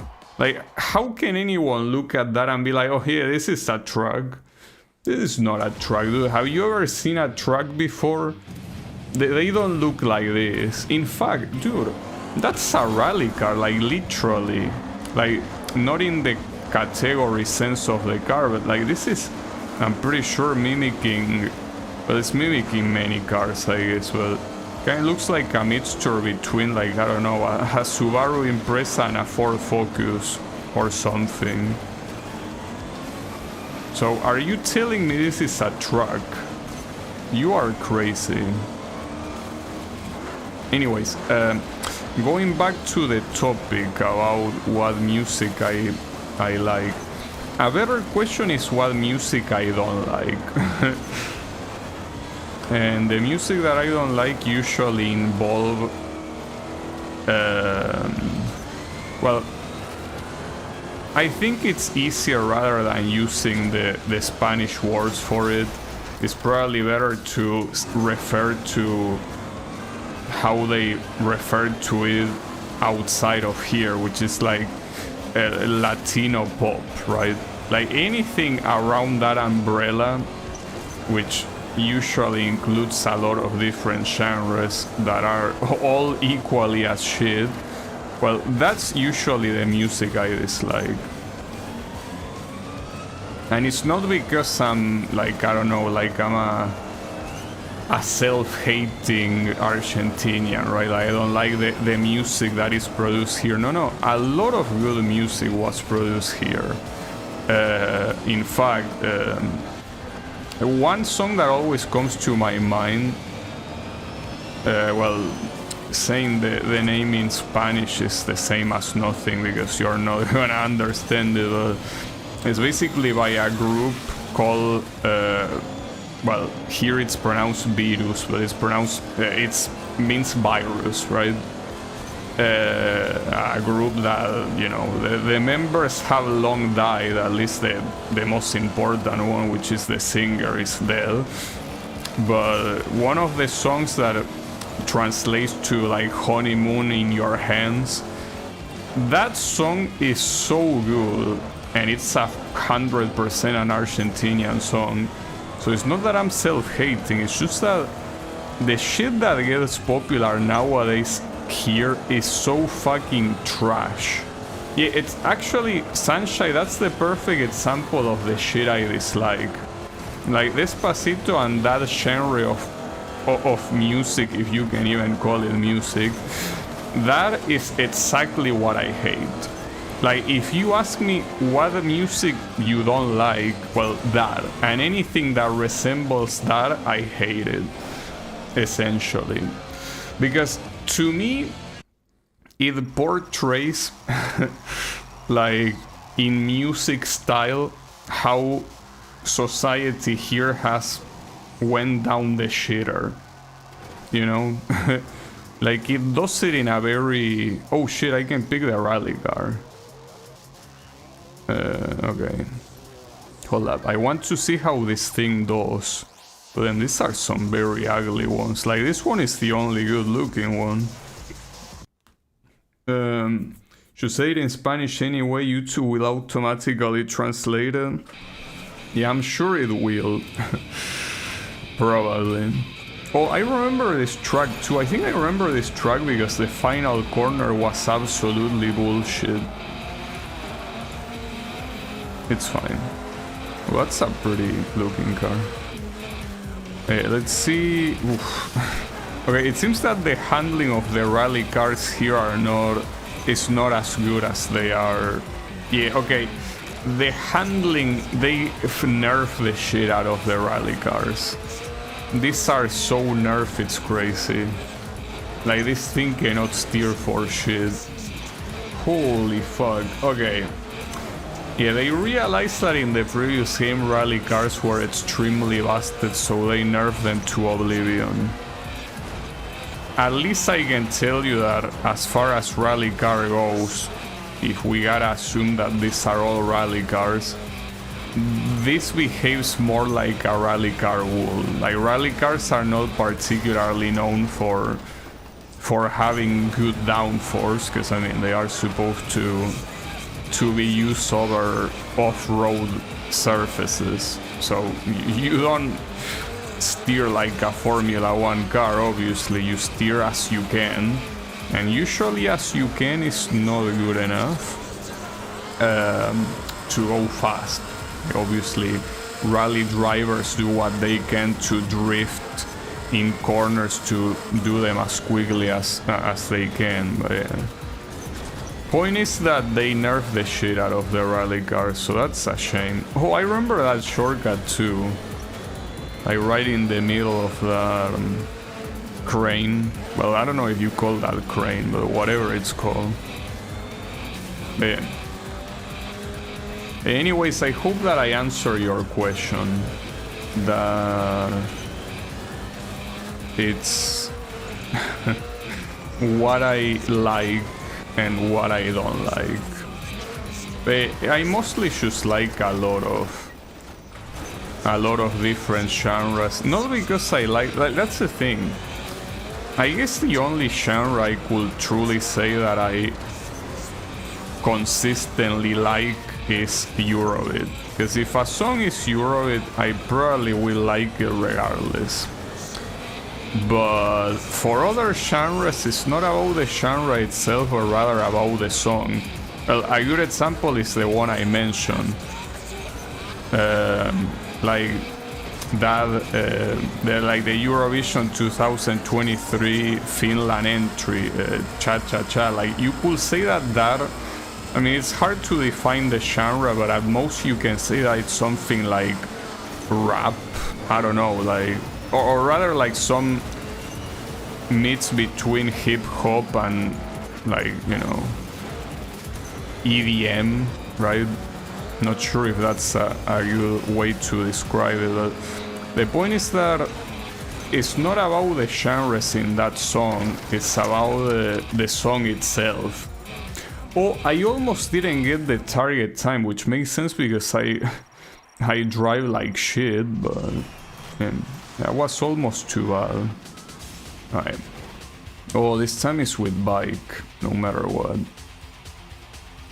Glad I answered your doubts. Yeah. A shame though, by the way, as I was saying the other day, that Finland did not win this year. Well, this year or basically any year Eurovision, but yeah, this year he was the favorite for a lot of people. I personally think that the judges voted like absolute shit. Like, the judges this year, well, I don't know, in other years it's probably the same. I don't know, because I haven't really watched the previous Eurovisions, like the contest itself, but I can tell you that this year they voted so randomly. Like, a lot of entries that I mean, obviously it's a very subjective thing, but some entries that wouldn't even deserve an ounce of attention and they got voted as the #1 by a lot of judges. It's crazy. Feels like they just did it to not make like some countries feel bad about getting no points, because some entries that were voted as the best were like they had nothing special to them. Man. And it wouldn't be a problem if they all voted for one entry, or like the majority of judges voted one very clear entry, then even if I dislike it, I will understand, like, okay, this song maybe is like musically complex or whatever, so even if I don't like the song, a lot of judges voting it means that like it's a good one. Wait, what the fuck was that respawn? Are you shitting me? You're making me look at nothing. And the game is sabotaging me, just like the Eurovision judges. But no, it's, I mean, the most surprising thing to me is that so many judges voted for, well, the song that ended up winning. which is Bulgaria's entry, because that song might be catchy and everything, but I don't think it has that much merit as a song. It has merit like the performance both the singer and the backup dancers did, because like the moves they had are not easy to do, and especially not while you're singing. But the song itself is, yeah, not very good. But it won both the judges' vote and the people's vote. Like that song winning the people's vote is not a surprise, but winning over the judges, it's surprising. It's whatever. But yeah, it's a shame mostly because I feel like Finland. Well, maybe it's just the fact that I'm a Suomi fanboy, right? Like I'm obsessed with Finland for no reason. But I feel like that, like Finland's song this year was so good. And the fact that it didn't even get second or third place, it's, I don't know, just feels wrong, you know? It's like how everyone, thankfully not everyone, but how a lot of people say that Street Fighter V is not a putrid piece of trash. Like, that's surprising. Like, how is that possible? Yes, I bring Street Fighter V unprompted because I keep hating that game. And I will keep hating that game until the day I die. Properly rigged. No, it wasn't rigged. Like, the thing is that even though a lot of judges voted for Bulgaria, mostly what happened is that a lot of judges voted for different countries. So even though Bulgaria, I think, was the most voted one, it wasn't by a lot. I think, if I'm not mistaken, Australia got a similar amount of judge votes. So it's not, I mean, like, I think they still receive more votes than it deserved from the judges, but the point is that it wasn't what I would call that, you know, it was rigged. If anything, I will argue that the one that got second place was rigged. But yeah, it's fine, don't worry about it. Then again, the second place song was not bad, it's just that I don't think it was deserving of being that high. And the judges also didn't think that, but surprisingly the people's vote thought. So here it's less about rigging and more about cheating, as in, you know, the typical, like, people voting up the votes, right? Well, voting or like using VPNs, like that sort of shit, right? But maybe not, maybe a lot of people like that song, but just feels suspicious. Especially consider the context around the country that got second place.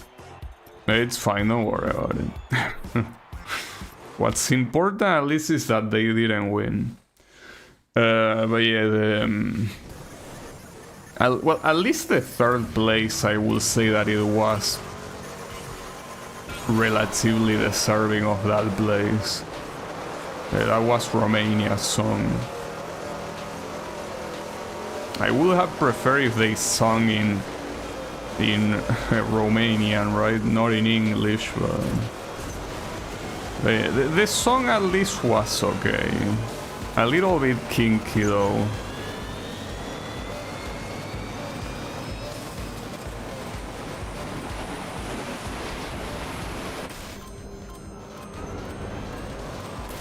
What the fuck did I hit there? Oh, I got eliminated, nice. That's because I got an accident right as the countdown went to 0. That was pretty unlucky.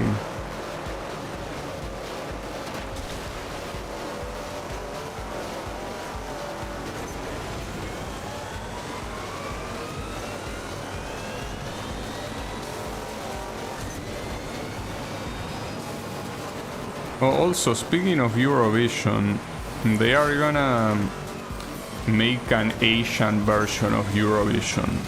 For some reason they decided to call it Eurovision Asia Edition instead of calling it Asia Vision. Maybe that name was taken, I don't know. But yeah, you will see Asian countries participate instead of European ones.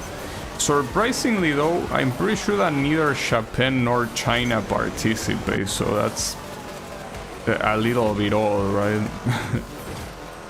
Because alongside South Korea, they are essentially the two biggest exporters of media in Asia.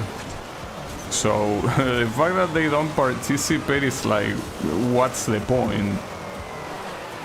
It's like, you know, playing a tournament and the best player is not there. It's like, yeah, you're gonna win, but it's you won because the best are not there. But yeah, it's fine. Well, that actually is happening. Like, another thing that I'm following, and speaking of Japan, is sumo, right? Like right now there is a sumo tournament happening in Japan. Like basically there is one tournament every 2 months, so basically there's 6 tournaments per year. And well, this month is the one that take place on May, of course, obviously. And basically all of the top wrestlers are injured, all of them. Like in sumo, in the top divisions, you basically have different ranks.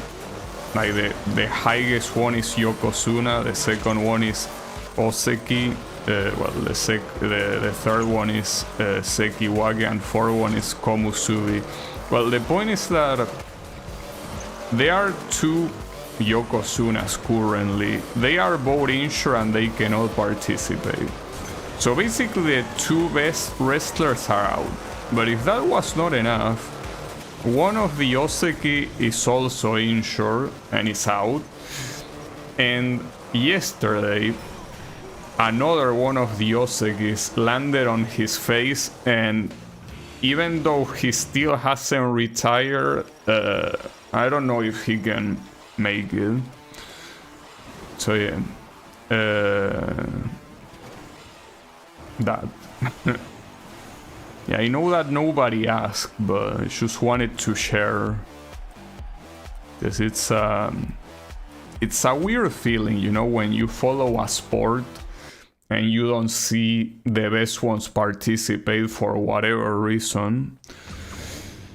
Sumo is an extremely dangerous sport. Like, people getting injured is common because of how dangerous it is. I mean, being a sumo wrestler, regardless of if you wrestle or not, the fact that you need to keep that type of body, that's already extremely dangerous. Because essentially you're tasking your heart with, you know...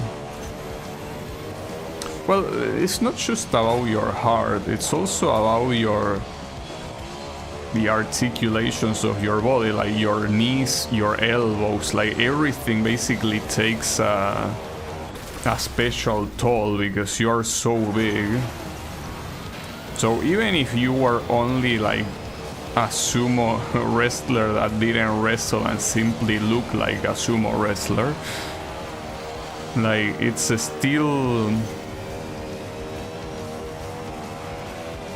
not very healthy. Though of course sumo wrestlers are not like, it's not that they are simply fat guys, right? Like that's a common misconception, and understandably so, because they look fat, and don't get me wrong, they are fat, but below that fat there are very toned muscles. So it's not that they are just like the typical fatso that is sitting on his ass all day. Like, they are basically people with athletic bodies, but that have a lot of fat on top of that athletic body. So it's not like they are as unhealthy as your average fatso. It's certainly not a healthy thing to be that fat, regardless of how good your muscles are.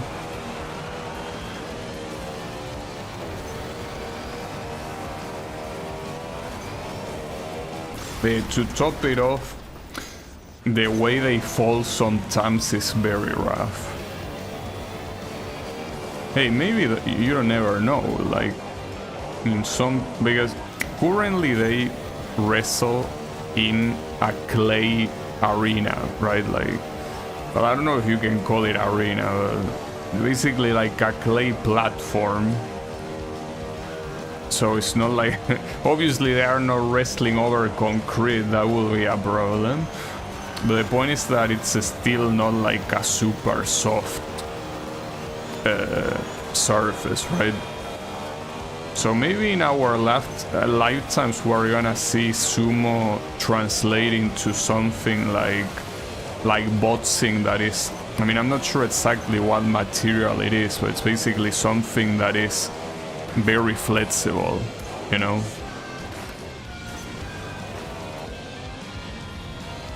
It's a possibility, because there are a lot of injuries, and I'm pretty sure a lot of those injuries could be easily dodged by, well, dodged, I mean avoided, by simply not wrestling over clay. But I mean, what do I know? I'm just a filthy gaijin. I'm a foreigner, so hey, they will know better about that sort of stuff. Wait, that wasn't the finish line. Oh, this was the finish line.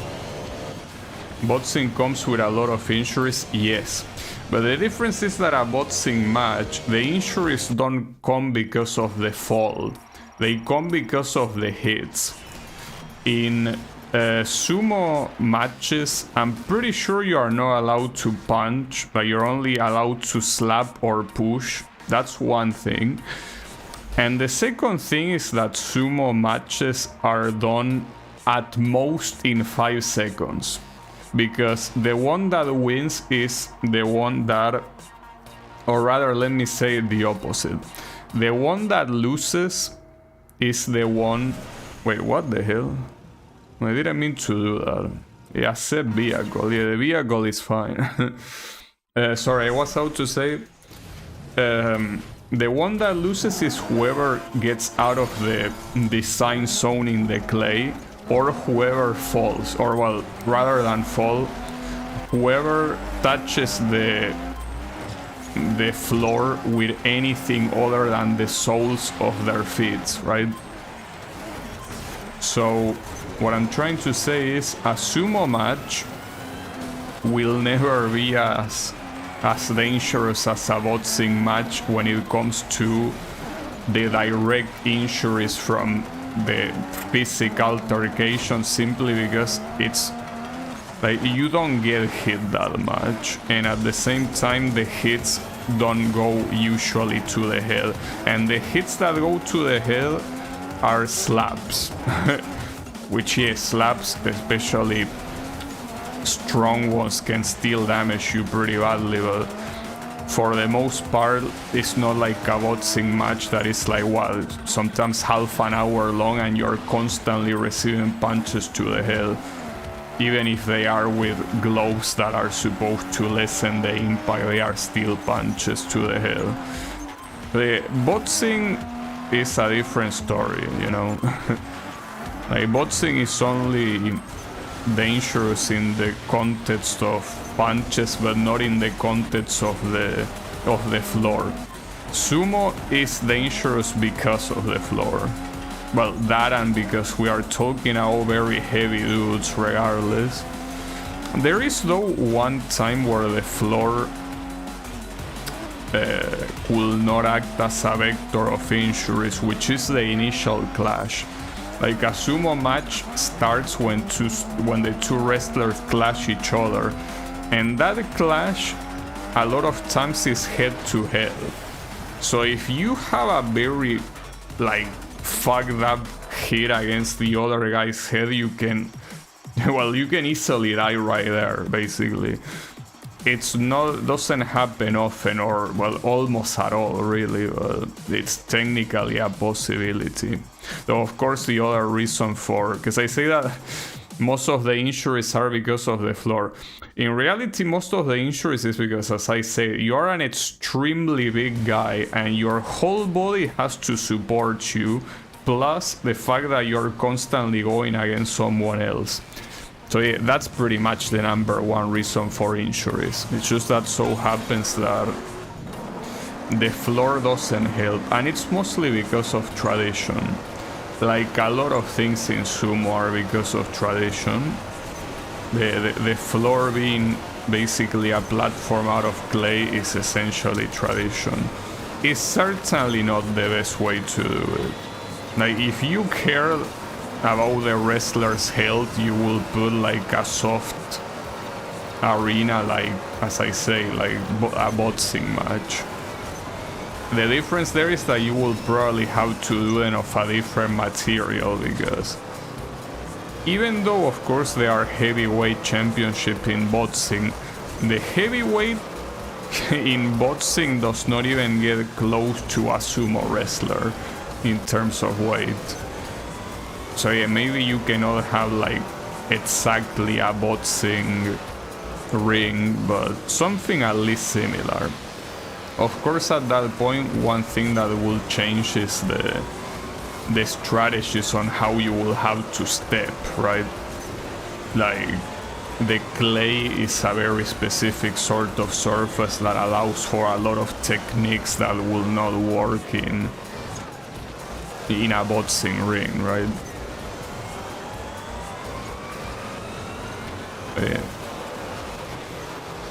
Even though clay is of course preferable to someone to concrete, it's still not the best idea if you want to keep the sumo wrestlers injury free.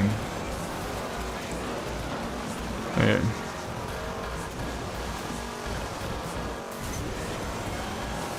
I recommend to watch sumo, though it's not for everyone, mostly because the majority of sumo is basically spent on rituals.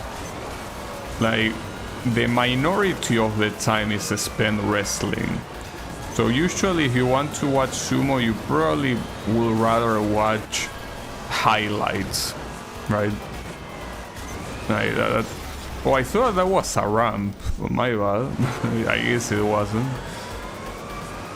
Yeah, my advice is, like, if you are curious, watch highlights, and if you like what you see, well, maybe you will catch it live, or maybe not. But yeah, I think it's pretty nice, personally. Mostly because it's one of those things that doesn't exist anywhere else. And just like in any sport, you are watching absolute freaks of nature. Like, you're watching the best of the best in a way that you don't see normally, right? Like in any other sport, I mean, when you watch a football match, you're watching people that do stuff that only they can do, you know. That's the reason why they are top paid professionals. In sumo it's even more extreme because, like, for example, you could imagine, even though, like, when it comes to training, definitely not, but when it comes to, like, the kind of body that you need, like, I'm pretty sure that a basketball player, if he didn't train to play basketball and instead trained to play football, they could easily do that. But a sumo wrestler, you cannot become a sumo wrestler simply by doing exercise or whatever. Like, you need a very specific type of body.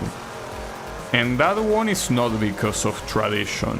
Like, sumo wrestlers are, well, maybe you could say that maybe it started as a tradition, but sumo wrestlers are that fat because they need to be that fat. Like, they need to be able to push other people around, and those other people basically are in the same situation as you, right? It's not like they will be thinner, like, they will be as fat as necessary. So yeah, essentially, not only you are watching, you know, people that are the best at what they do, but you are watching like a very unusual type of professional, right? So yeah, I find it entertaining. Though I wish that, as I say, there was more concern about the safety of the wrestlers, but Japan is culturally a country where you basically have to give it your all even if you are not in top shape. Like, culturally, like, it might sound like I don't know, like a joke or something. It isn't, but like the whole never give up samurai thing, right, that is very present in media, like Japan is the country that never gives up and all that shit. Well, obviously it's exaggerated in a way, but at the same time, culturally they are kinda like that, in the sense that if it's something that, like, if you can still keep going, you will keep going, even if in the long run that's a horrible idea. Like, let's just say that you have an arm injury, right? But that arm injury doesn't prevent you from wrestling, it just makes it harder to wrestle. Well, the solution is keep wrestling. Instead of being like, no, okay, you need to rest because otherwise the injury is gonna be worse. No, they are like, shrug it off, you can do it, right? So that sort of shit, and especially for the sort of body that sumo wrestlers have, that's absolutely horrible to, like, for long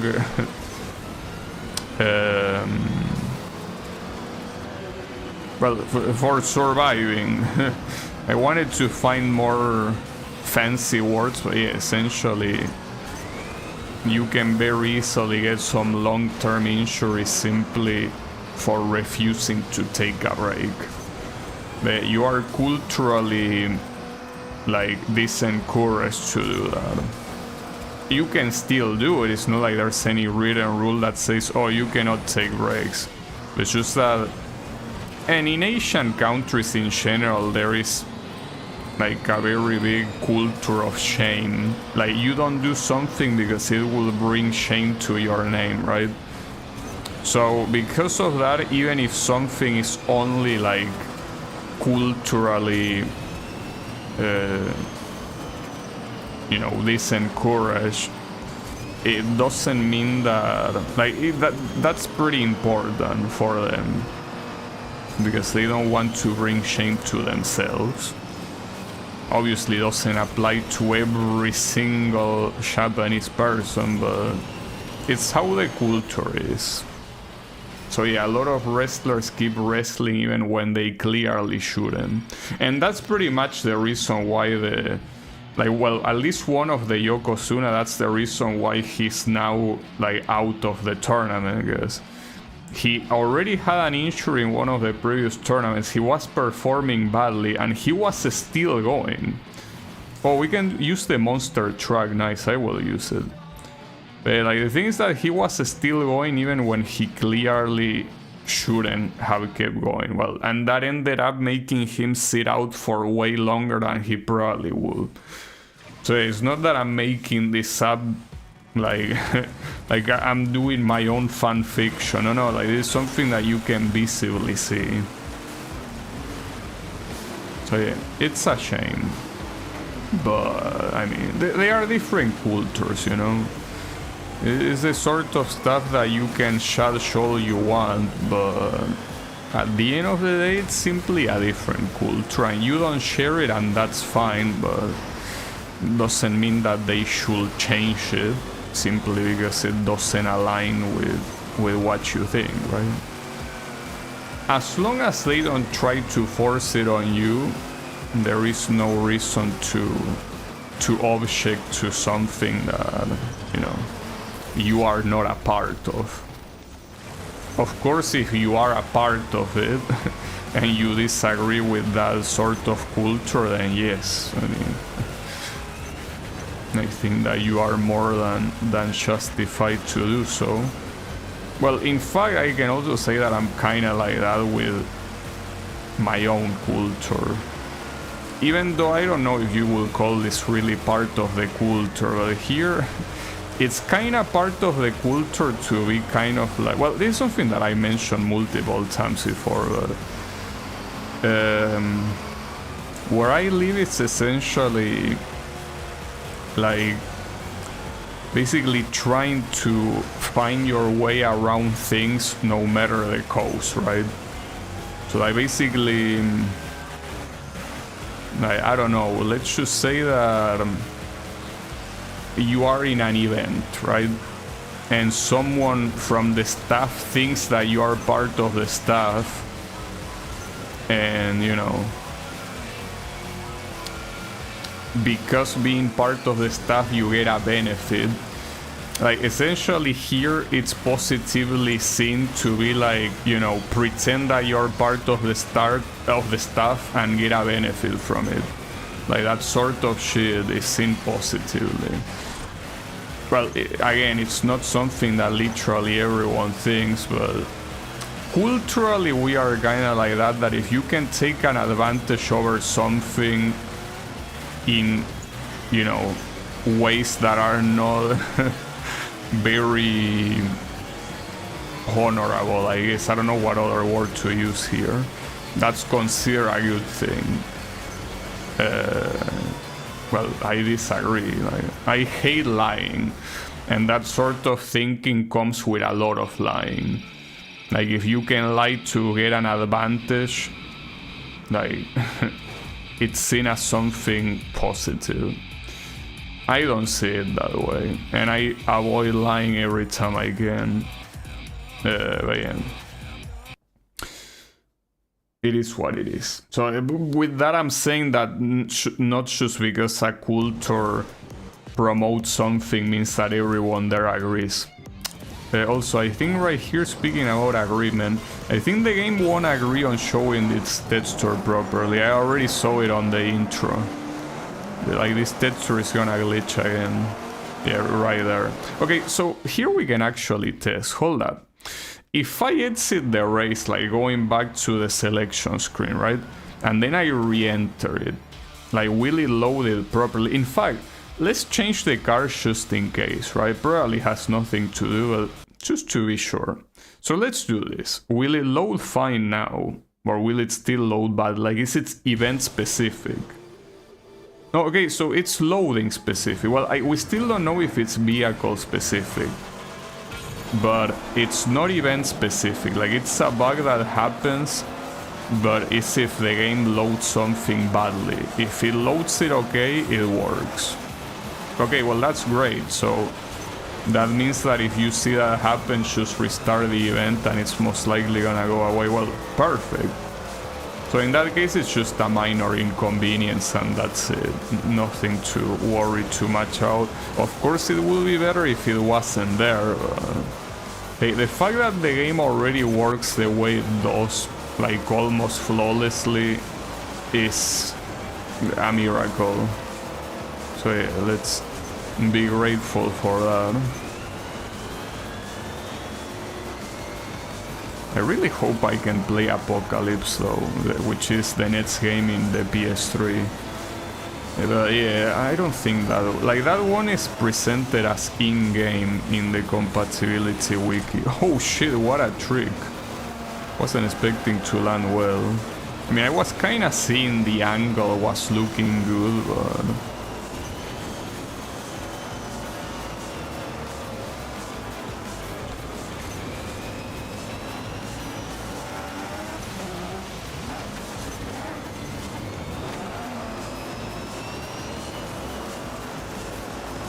Anyways, this is, by the way, I think... No, the previous one was the first level 4 rank event, wasn't it? This one is also level 4, but I think the previous one was the first one. Though, judging by the fact that we are still not close to the final events, I wonder if... there's probably a higher rank than 4. I do wonder what's the highest one. So we haven't seen that so far.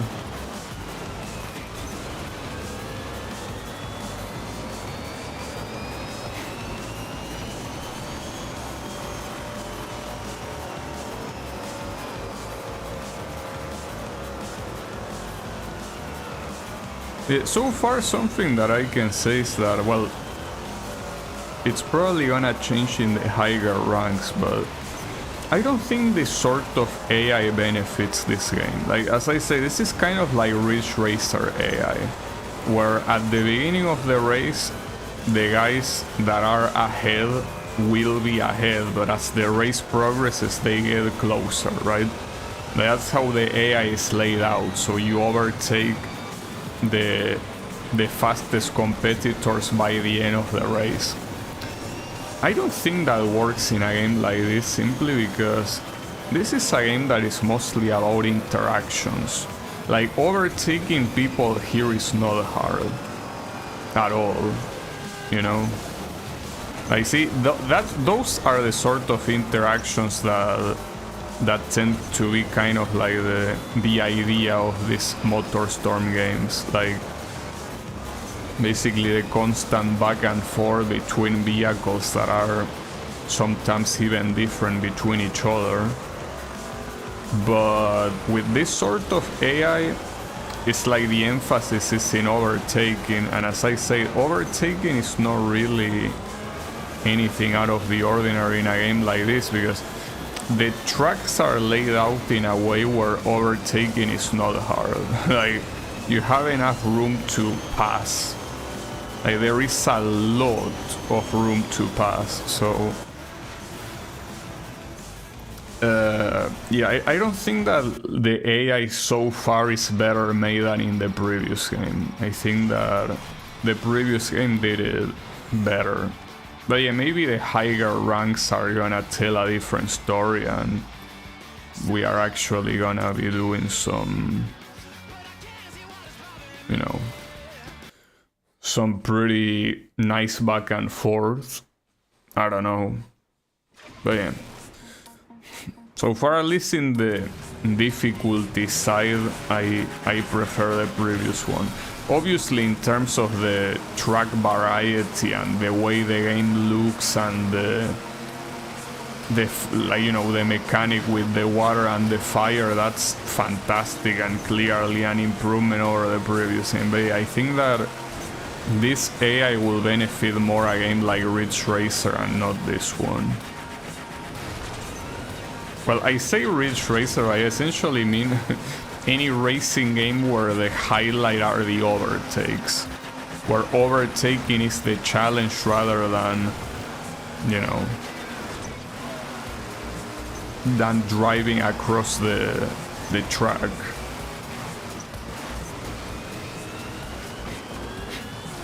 I mean, don't get me wrong, it's still well done. At least there is a challenge, right? It's not like it's AI that you're gonna smoke without without effort, and especially when the harder races come, we're gonna see that it's a lot harder to win as well. I don't think that you will probably see like that buggy race in the previous game, and I mean I wasn't a fan of that race because it was basically like extremely chaotic. Like you couldn't even move with how many buggies were swarming you. The thing is that something like that has more interaction between participants, you're probably not gonna see it here. At most you will see interaction, I guess. But we will see, I don't know. I mean, technically I guess I do know, but it's been so long that I don't remember, so we will wait until the time comes.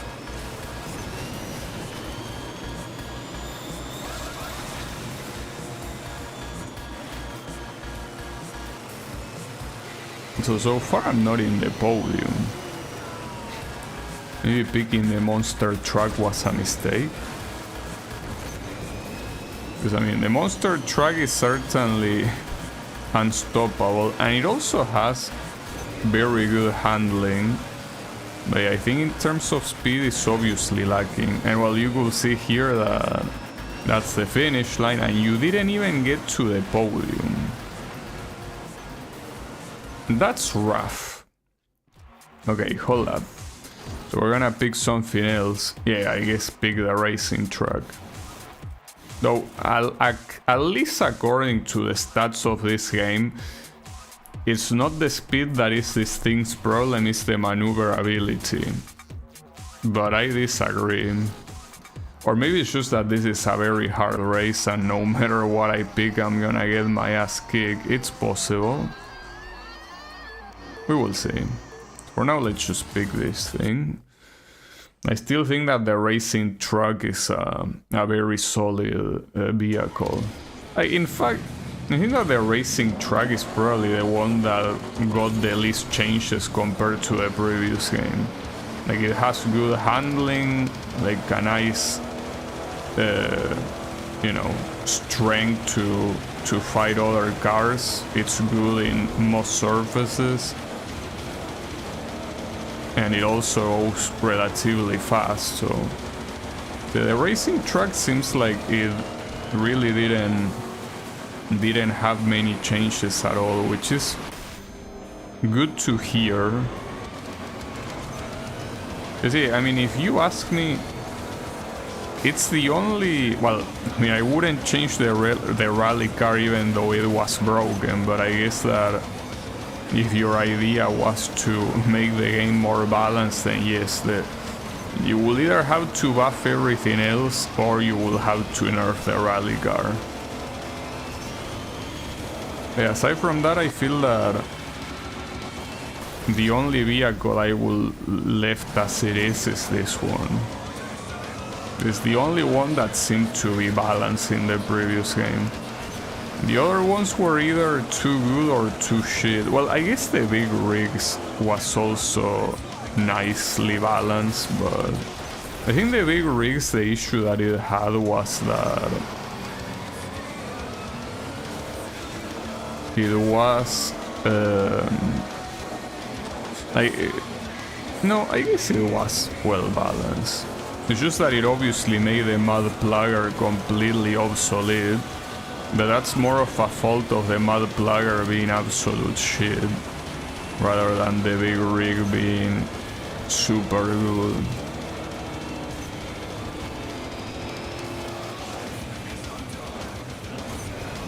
That being said, here, even with this car, I'm struggling a lot to reach these guys. And this is a short race, so you don't have too much room to get to them.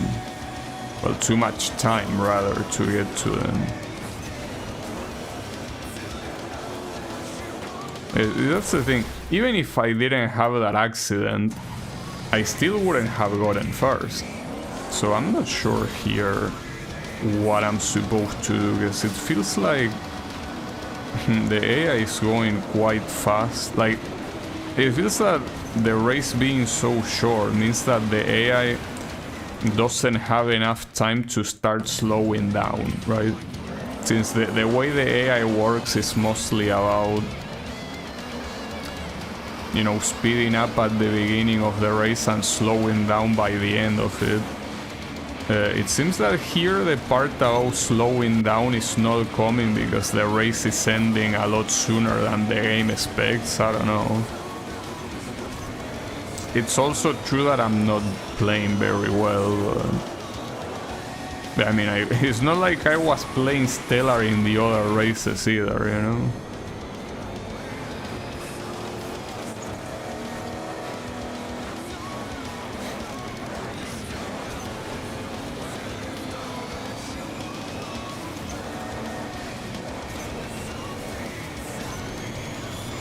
I'll get this path, and by get I mean take.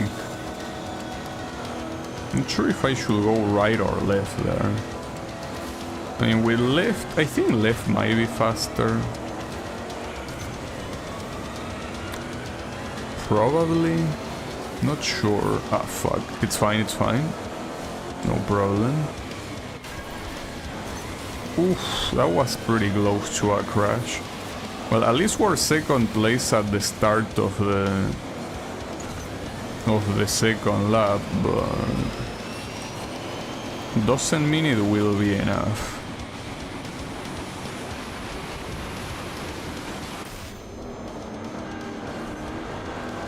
Leave me alone.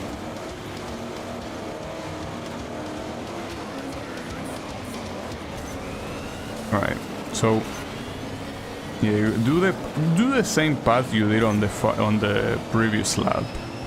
Like, copy the exact same path. Don't try to invent anything.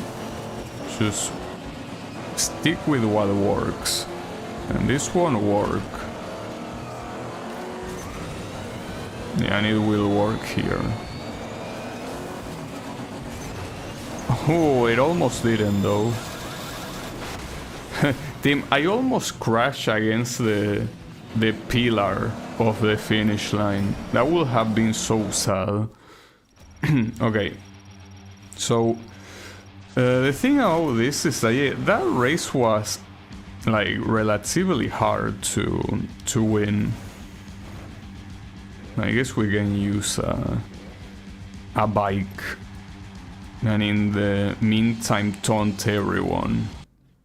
Let's just taunt these fools. Let's teach them who's boss here.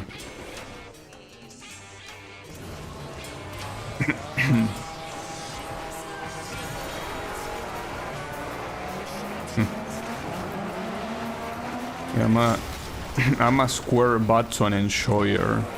I choose a spam square. He even waves. I don't know who he waves, maybe the player, yeah, but if we're talking about in-game, I'm not sure who he's waving to. Yeah, you, hello. Damn it, come on. I should say hi and that's how you answer, asshole. I didn't even flip the middle finger, I should have. That's what I'm gonna do. What? Wait, how did that happen? Hold up, I should restart this. I have 3 wrecks and it's not even the halfway point of the first lap, and you're supposed to have less than 4. Or well, 4 at most.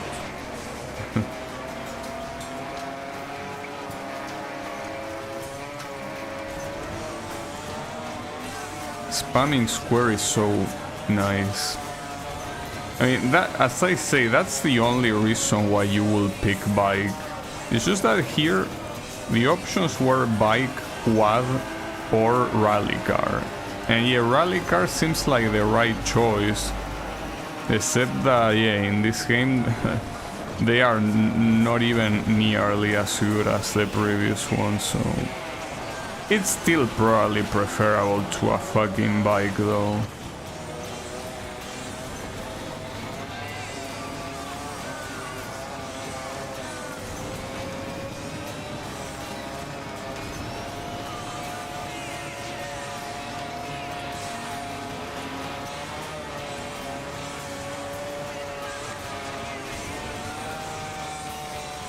I think you prefer going here. If you go to the bottom where the water is, you're just gonna be slowed down as a bike.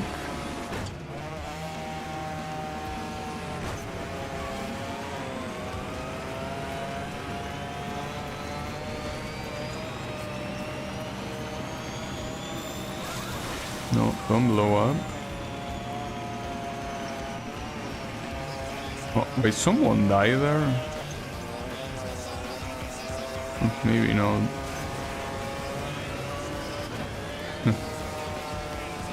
Not sure what that expression is supposed to be. I mean, it looks as if it was the middle finger, but it isn't. Like he's raising two fingers instead of one. And he's not crossing his arms, so it's also not that gesture. Not the up yours gesture, so not sure what it is about. It's clearly meant to taunt the opponent, that's for sure.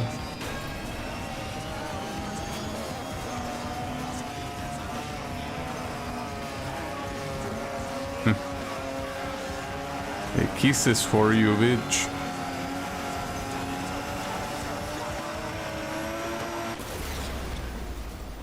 He did not appreciate the kisses. I should have taunted him more. I kinda grew a little bit weak. Should have gone all in on the taunting. It's fine.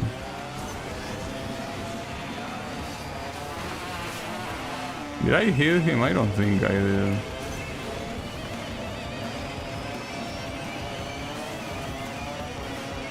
Well, I also don't know here if the bike AI is less aggressive or not, but I haven't really been killed so much by them. But I think that in general it's because, as I say, there are less interactions simply because of the way the AI works. This is a more overtaking oriented AI rather than interaction oriented AI. Alright, that guy is pretty far. And the race is out to be over, so that's a problem. Well, no, it's not. There is still like at least one more path, like the one that... Yeah, I remember this. It should be enough to overtake. Although I wasn't allowed to go high. Last time I did go high. Maybe I simply missed the path. I'm not sure. Oh, never mind. It's here. It's here. This is what I was referring to. I think that this is the fastest way to go here, right? Well, not sure if it's faster. Yeah. Wave to win. There you go. Nice. Not bad. So we have 10. Well, maybe we will be able to finish the stream with 10 on every single one of these. Will be nice. It's a nice number to end it on. We'll appreciate it. Yeah, why not? Huh. The PS3 application has slightly crashed, you can close it. I guess that you have other plans. Look, it's fine. As long as it autosave, that shouldn't be a problem. But damn, that's pretty sad. Alright, let me reopen the game. Oh, well, assuming it closes. Oh, the whole thing closed. Like it crashed so badly that even the emulator crashed. Well, alright, sure. Alright, hold up. It's opening, don't worry about it. As long as it autosave, it should be fine. Alright, hold up, let me capture the game now that it's supposedly open. There you go, okay. So yeah, please tell me that you autosave. The game, as I say, does autosave automatically, but maybe it got corrupted. I don't know. It's possible. Yeah, we clear the game, I know, right? But let's see. Anything is possible. Alright, so far, yeah, it's fine, it's fine. Yeah, as you can see, 10 and 10, no problem. Now the question is that crash guaranteed, or it was just bad luck? Well, it even remembered the skin of the truck, so it did autosave very well. Alright, hopefully it doesn't crash again, but... Okay, it didn't crash, so... The game is not 100% stable. Like, not only we've seen this crash, but as you also seen before, it has sometimes some texture issues with, I don't know exactly what, like if it's fog or if it's a pond or what it is. And they get fixed simply by reloading. But yeah, you can tell that the game is not 100% stable, but it's fine. Look, as long as it works, and here, since we are not talking about an old-ass console, we don't have to worry about losing the save because it will autosave. Well, in fact, you know, something that I was asking with the previous game is how do I know that it autosaves, since there is no symbol that it autosaves? Well, actually, it says at the beginning of the game, well, I don't know if you saw it there or if I skipped it, but it says that do not turn off the console when the HDD light is flashing, because yeah, the PS3 had a light that told you when the HDD was being read, or well, I think mostly when it was being written. I'm pretty sure it's both, because yeah, the PS3 had a hard drive, so that sort of thing was very easy to show. But essentially that's when you know that it autosaves. At least for this game. I guess other games do have like their own stuff. Like they might have an icon when it autosaves in-game. But yeah, this one, if you see the LED light like flashing, well, I'm assuming it's LED. Here obviously we cannot see shit. Well, you can see though if you enable, like you cannot see a LED light. I'm pretty sure there is a message, just like that crash message that you saw there. It shows a message every time that you write to the HDD, or well, to the emulated HDD, of course. It's just that I don't like showing them because it kind of takes away from the experience, I feel. Same with every other emulator. I'm pretty sure the PS2 emulator also has it, the PS1 emulator as well. And I don't like those messages, so I just remove them. Well, in fact, this emulator, on top of that, it also has like a trophy pop-up. I don't like that either. I mean, I know that in a real console it will show them, but I mean, here I'm not really earning any trophy. I mean, we are pretending that's the case, but there are not any real trophies in any PS network profile, you know, so at that point just get rid of them. I don't want to see them.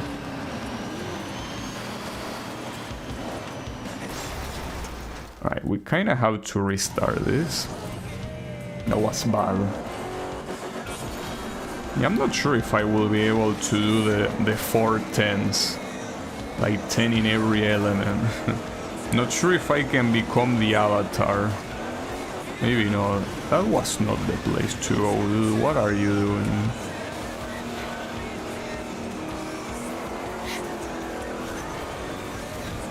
That reminds me, there is an Avatar, The Last Airbender game coming out. It's a fighting game. I'm probably not gonna purchase it, but in case anyone is interested. Though, see, that's the thing. The overlap between Avatar fans and fighting game fans, I mean, there's sure some, but I don't think it's that big. Obviously, it doesn't have to be. But yeah, as long as they didn't pay a shit ton to use the IP, I guess it doesn't matter. Every time that I see like a big IP trying to to make a fighting, and I'm like, wow, you really must hate money to basically lose it all on on a fighting game. And it's not even like when you're playing, I don't know, the roulette and you go for 000, right? Like the chances of that happening are very low, but if it somehow lands there, you're gonna get millionaire. Well, maybe not millionaire, but there is a huge payout. Well, with fighting games, it's not that. Even if you were to become the most popular fighting game in the planet, that still doesn't even put it close to the level of stuff like League of Legends, for example. Like, it's not even close. Like, it's more comparable to shit like, I don't know what example I could give. But yeah, essentially, even if you get lucky, you're not gonna win big. So essentially, unless you're extremely passionate about fighting games, there is zero reason to make a fighting game.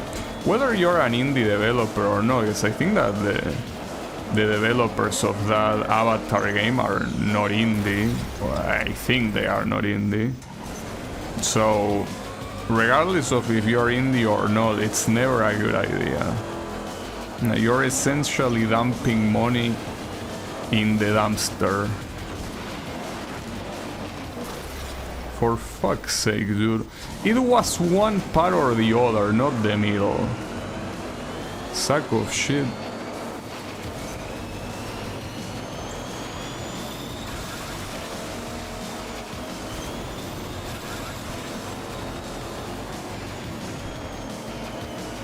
The finish line is after that corner, isn't it? I think it is. That guy is already steering though. Yeah, no. Alright. Yeah, I mean, to be fair, it was the issue when I essentially couldn't choose between the... Well, it's not that it couldn't choose, it's that I was in the middle of steering. So, regardless of what I did, I would have gotten fucked either way. Amazing start.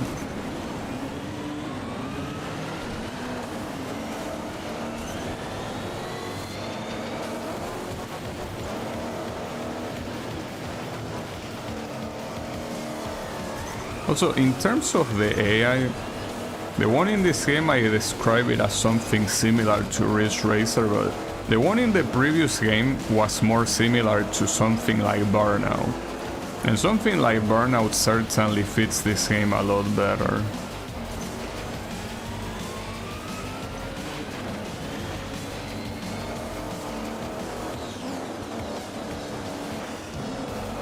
Well, the first issue was missing this jump. That already slowed me down a lot. But then came this other part with the bridge. I guess from here it's better to aim at the bridge. It looks like it's...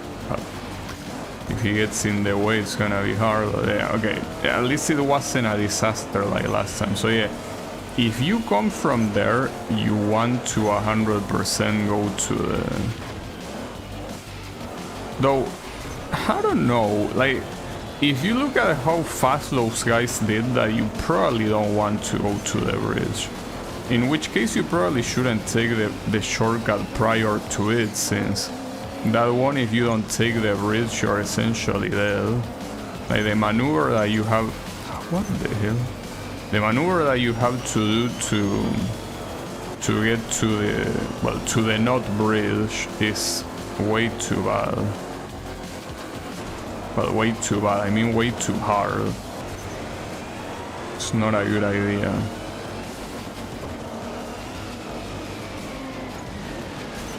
Alright, so... well, the issue is figuring out specifically where that place is to not get to it. So here I'm already going to a place I didn't go last time. So might be a good start.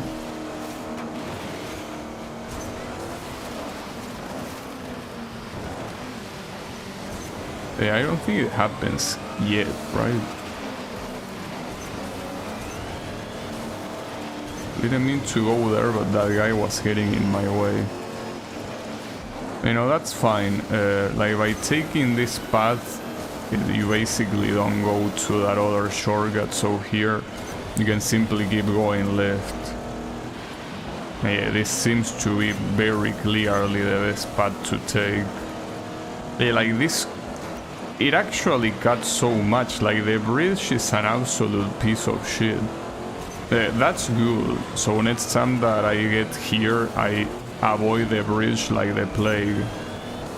The bridge is worthless. Alright, well, good to know. At least I'm gonna try remembering it, because you already know how my memory is. Yeah, that'll work well.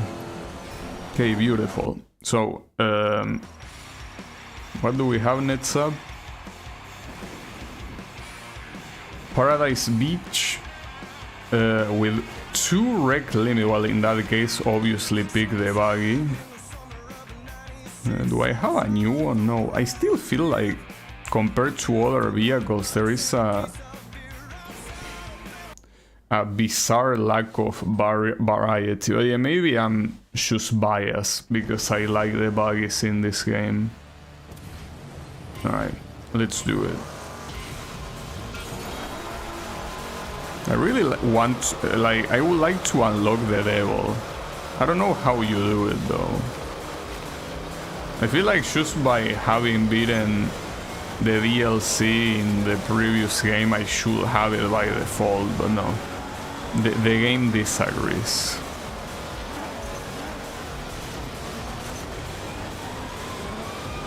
Oh, by the way, this was the track that had the texture bug, so in case we needed any further confirmation, yeah, like, that bug has nothing to do with the track, it's completely unrelated to the track. Yeah, that's not where you wanna go. Certainly. Oh, and I gotta remember, I can only do 2 wrecks, so a wreck like that... Yeah, you probably will have to restart here. Most likely. We will see though.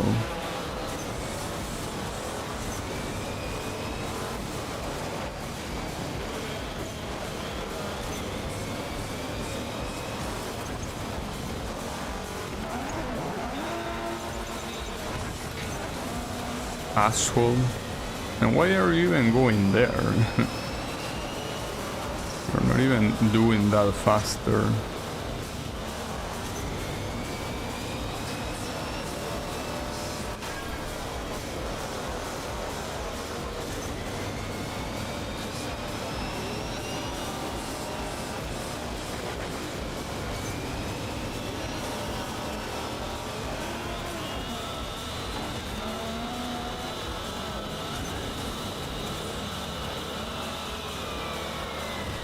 Really like the way the sun, well, anytime that you see the sun like this, like very big and shiny in the sky, you will hear me praising it. Even if it's something that almost every racing game does, like, I'll never get tired of it. It looks so pretty every time.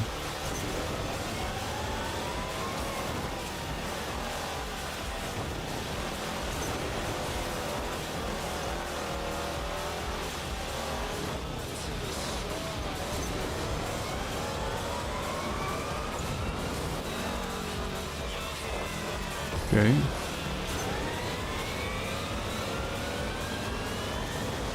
Let's just keep going forward and you got this. Yeah, you got this. Alright. Well, in that case there is only 2 more events that I want to do for today. We essentially have the... Oh, we got even a new festival rank, so nice. Yeah, that one looks cool with the full racing suit, but yeah, we gotta reach 10 on water zone. It will be a nice pattern. So yeah, we go here and we get a monster truck.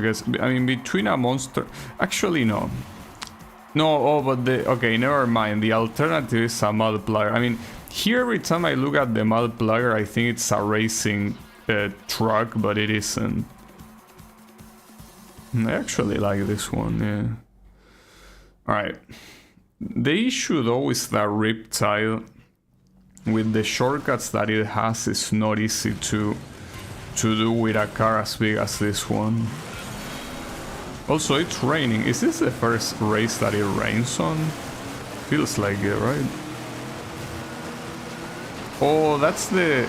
Yeah, I remember there is a monster truck that looks like the skull of a dinosaur. That's something I remember pretty well. It's a pretty cool looking one.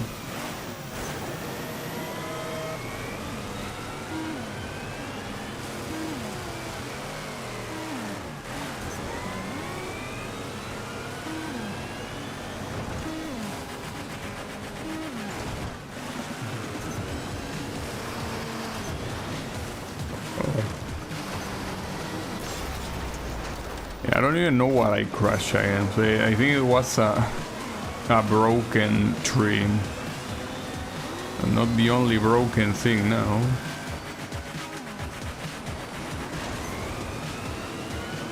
Well, here you want to shortcut through the water. I mean, there is no reason to take the ramp when the monster truck doesn't give a fuck about surfaces. Now the question is if the shark shortcut I can actually... Okay, it's big enough to pass, so don't worry about it.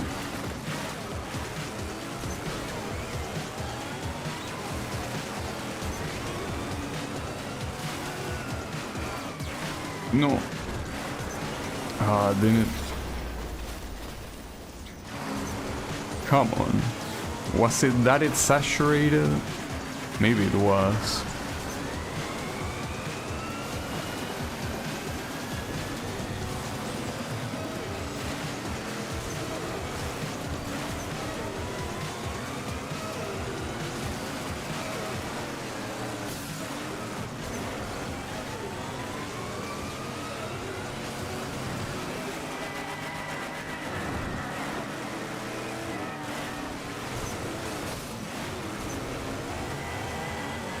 Oof, almost crashed against the exact same obstacle again. Wait, there's someone there? No, never mind.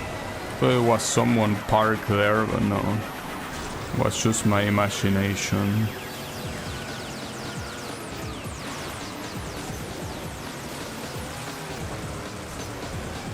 Also, the monster truck can also take this shortcut. I will assume that the majority of shortcuts can be taken by everyone. At least the main ones.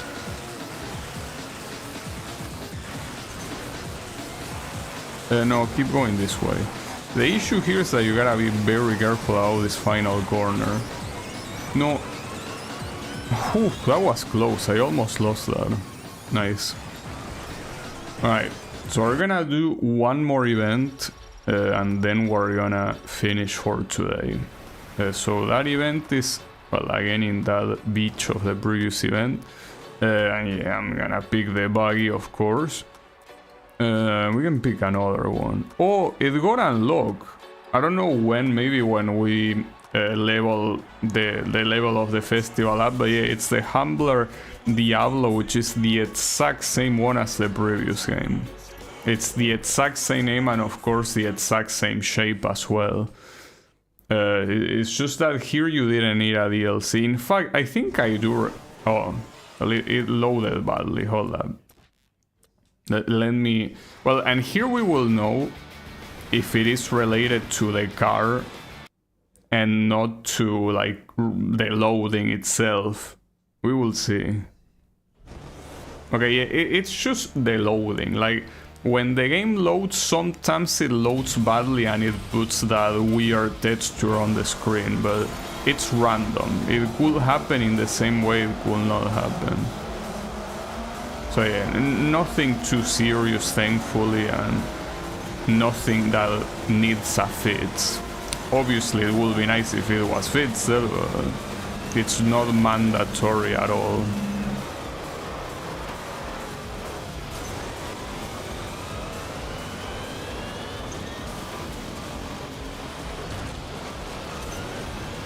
In fact, I don't know if this maybe was... Because I have very faint memories, right, of playing this game. I don't remember if this might have been my favorite car in the game. Because as I say, buggies are in this game the best vehicle category. And this one in particular looks pretty cool. I mean, it already looked cool in the previous game, but I mean, back then I didn't play the full version of the previous game, so I just probably like this the way this car look, and it does look very cool. I guess I will make the point that it kinda looks like, I don't know, a Pickaxe. I will make that a little less ridiculous looking, but aside from that, it looks very good, without a doubt.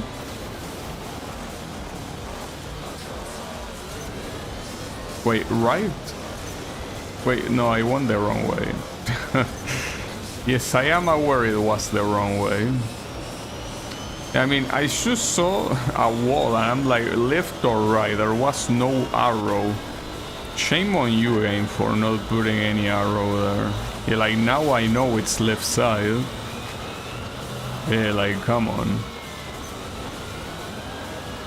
Wouldn't have known that before. Clearly.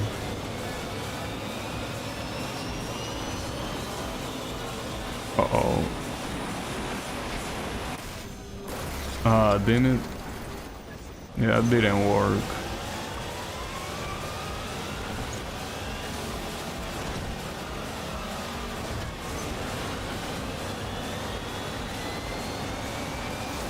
Well, I can still win this though. The question is if I can get to the time objective, because so far a lot of these have been... that was close. A lot of these have been very reasonable, but I'm... like, this particular race I'm playing very badly. So let's see if that will be the case. Bro, can you stop trying to flip? What is your obsession with flipping here? Damn, and you wanna do it again? Holy shit. What's wrong with you? Right, so this time remember it's left side, but not sure if I can... yeah, I cannot overtake that guy. I feel like if I have gotten to the explosion it might have worked, but yeah.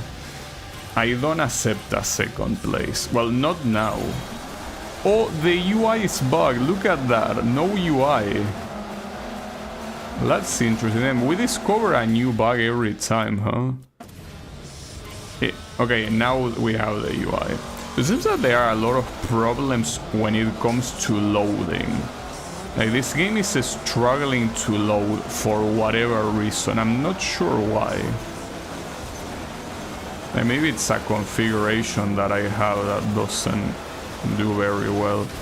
I could think of one configuration actually that might be the culprit. Because there is one configuration that you can change so the video in the introduction and in the main menu doesn't stutter.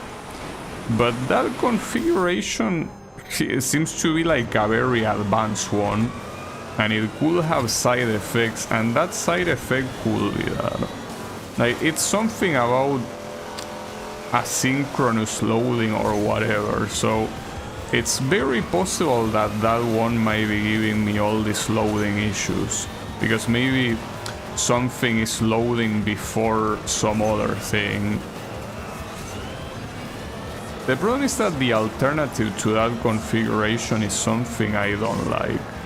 Essentially, I mean, I'm not sure, since obviously I'm not a developer of this emulator, so I'm gonna be saying things as I can, but there is an option that I think increases the amount of hearts that are processed by the emulator processor.